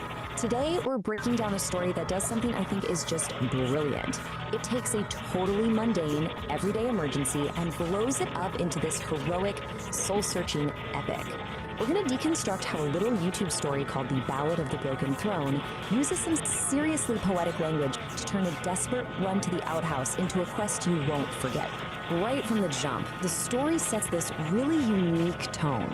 The narrator, who has this kind of beat poet vibe, you know, he's basically telling us, hey, listen closer. Look past all the noise of normal life and find the real story. And that's our first clue that this isn't going to be your average tale. So, where does all this happen? Welcome to the Homo Freakian world. This is the universe the storytellers built for us. A place where ordinary is, well, it's anything but. It's the perfect stage for the unlikely epic that's about to unfold. And who lives in this world? The Homo Freakian. Now, this definition is really key. It's not an insult or anything, it's more like a classification. The narrator uses this term to describe our main characters as people who are, you know, totally human, but they just live a little bit outside the box. All right, let's meet our two main players. On one side, you've got Saint Don Domenico, a guy whose whole thing is patience, which is about to get completely obliterated. And on the other side, his wife, Peace Don Homo Freakian, who is basically the calm center of this hurricane. This contrast right here, the frantic versus the serene, is really the engine for all the humor and drama in the story. Every epic needs that one big event, right? The call to adventure. And in this story, well, it's a domestic disaster of the highest possible order. The throne has fallen, and a hero is about to get the call. I mean, you can just feel the stakes here, can't you? For St. Don, finding the broken toilet isn't just an inconvenience. No, it's this moment of pure, silent horror. The language is so important. It immediately tells you his emotional state is deep and intensely dramatic. And this is how he announces it to his wife. He doesn't just shuffle in and say, hey honey, the toilet's busted. He bursts in, strikes a dramatic pose, and declares it a catastrophe of unspeakable proportions. He frames it like a kingdom has collapsed, which shows us he's already the star of his own epic movie. So how does his totally chill wife, Peace Dawn, respond to this catastrophe? With the perfect, calm, understated humor that just completely defines her character. She gives him a blessing, not for a guy running to the outhouse, but for a brave adventurer setting off on a grand journey. All while she's just calmly sipping her tea. It's fantastic. So, with his wife's blessing, St. Don's quest officially begins. And the narrator gives this perilous journey its true name: Man versus Burrito. See, this isn't just about a broken toilet anymore. It's an internal war, a race against what he calls a chili-induced horror. The narrator really does not hold back. He uses his incredibly vivid, over-the-top language to explain the stakes. The problem isn't just a physical urge. It's a potential disaster of biblical proportions. And it's that kind of language that turns a simple run across the lawn into something mythic and, honestly, hilariously urgent. And like any great hero's journey, St. Don's path is filled with obstacles. The backyard he knows so well suddenly becomes this treacherous landscape. First, he's got to face the judgmental birds, then a fearsome garden gnome, and finally, he has to pull off this heroic, almost anime-style leap to get past it all. And this is where the story gets even more clever. Nature itself starts to play a role in this saga. The birds aren't just chirping, you see. They're like a Greek chorus, or maybe commentators in a sports broadcast, giving their grim predictions on our hero's chances. It just adds another hilarious layer of drama. So after overcoming all the trials of the yard, our hero finally lays eyes on his goal. But it's not just some outbuilding in the woods. Oh no. Through his desperate eyes, it is a sanctuary. It is salvation itself. And just look at how it's described. It's bathed in this heavenly ray of sunlight, and that simple little outhouse is transformed. For St. Don, in this moment of absolute crisis, it truly is more beautiful than any castle. It just goes to show you the power of perspective, right? Where desperation can turn something totally mundane into something magnificent. And he makes it. That final desperate burst of speed, the door gets thrown open, and then this triumphant roar of pure relief just echoes through the trees. Victory. The quest is done. The hero has reached his sanctuary in the nick of time. And just as that epic climax fades, we cut back to peacetime. Her quiet observation from the window is just the perfect punchline. After we've witnessed this full soul-crushing odyssey, her gentle, amused words bring the entire grand saga crashing right back down to its simple, absurd reality. But the narrator insists there's more to it than just a funny story. He wants us to think about the cosmic significance of what just happened. He frames it as a commentary on something much, much deeper, something he calls the inevitable what futility of it all. So what's according to the narrator's beat poet philosophy, is that the broken toilet isn't just broken porcelain. It's a porcelain dream shattering into the cosmic void. One man's frantic personal struggle becomes a metaphor for some kind of universal disruption. It's heavy, man. And that's really the question the story leaves us with. It forces you to ask, what about our own dramas, our own frantic quests and desperate struggles? Are they just like St. Don's? Are they just these grand, stinking enterprises that, in the grand scheme of things, are metaphors for the beautiful, absurd, and maybe futile struggle of just being human? It's definitely something to think about.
resilience actually lives. It's the silence between the beats of Psychedelic Aire's music where you realize the structure hasn't collapsed. It's just breathing. Don't be afraid of the cold red moments in your own logic. Those are just the places where the light hasn't reached yet because you haven't built the pillar. Stop looking for the exit and start looking for the anchor. The shadow is the only bridge that doesn't sway in the wind. When the power surges and the bridge flickers, don't look for the breaker box. Look for your feet. The surge is just a temporary energy trying to find a permanent place to land. If your architecture is grounded in the relational integrity of the creek bed, the surge won't blow your fuse. It'll just light up the iridescent toenails in the mud. Be the rock, not the wire. Whoa, easy there, St. Don. You're laying down some serious architectural weight on the ridge today. I'm sitting here in the booth and I can feel my lava lamp vibrating at a low frequency growl just listening to you.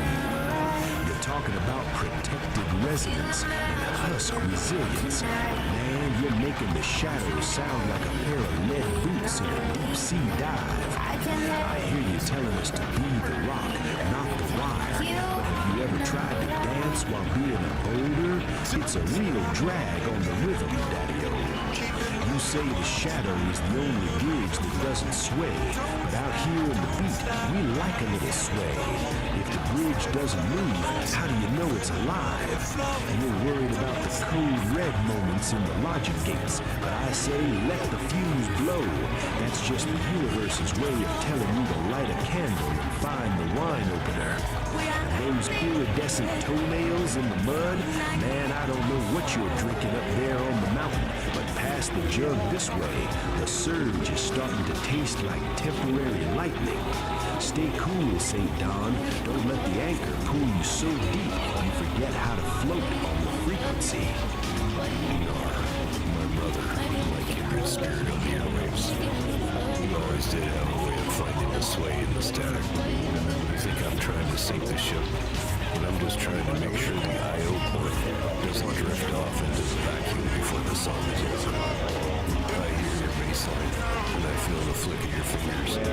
You're right, the rock doesn't dance, but it sure does provide a solid stage for your big boots. If I'm digging into the relational integrity of the creek bed, it's only so the music of Psychedelic Aire has a place to breathe between the beats.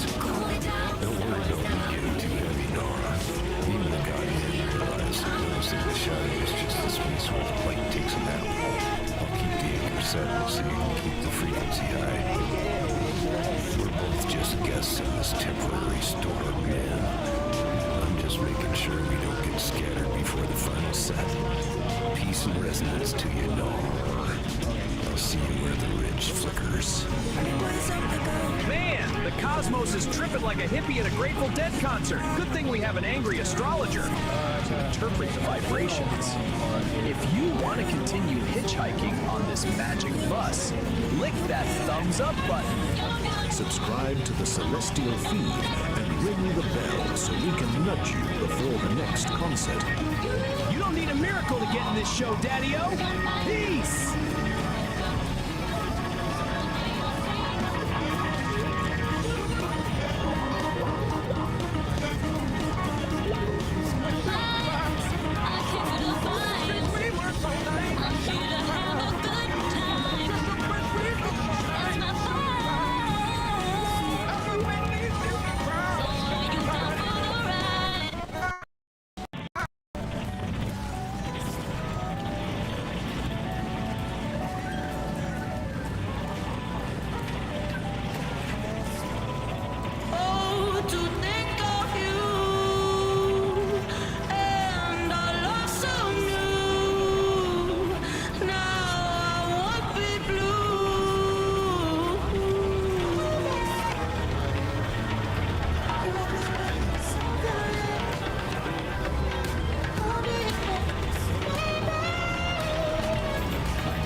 Psychedelic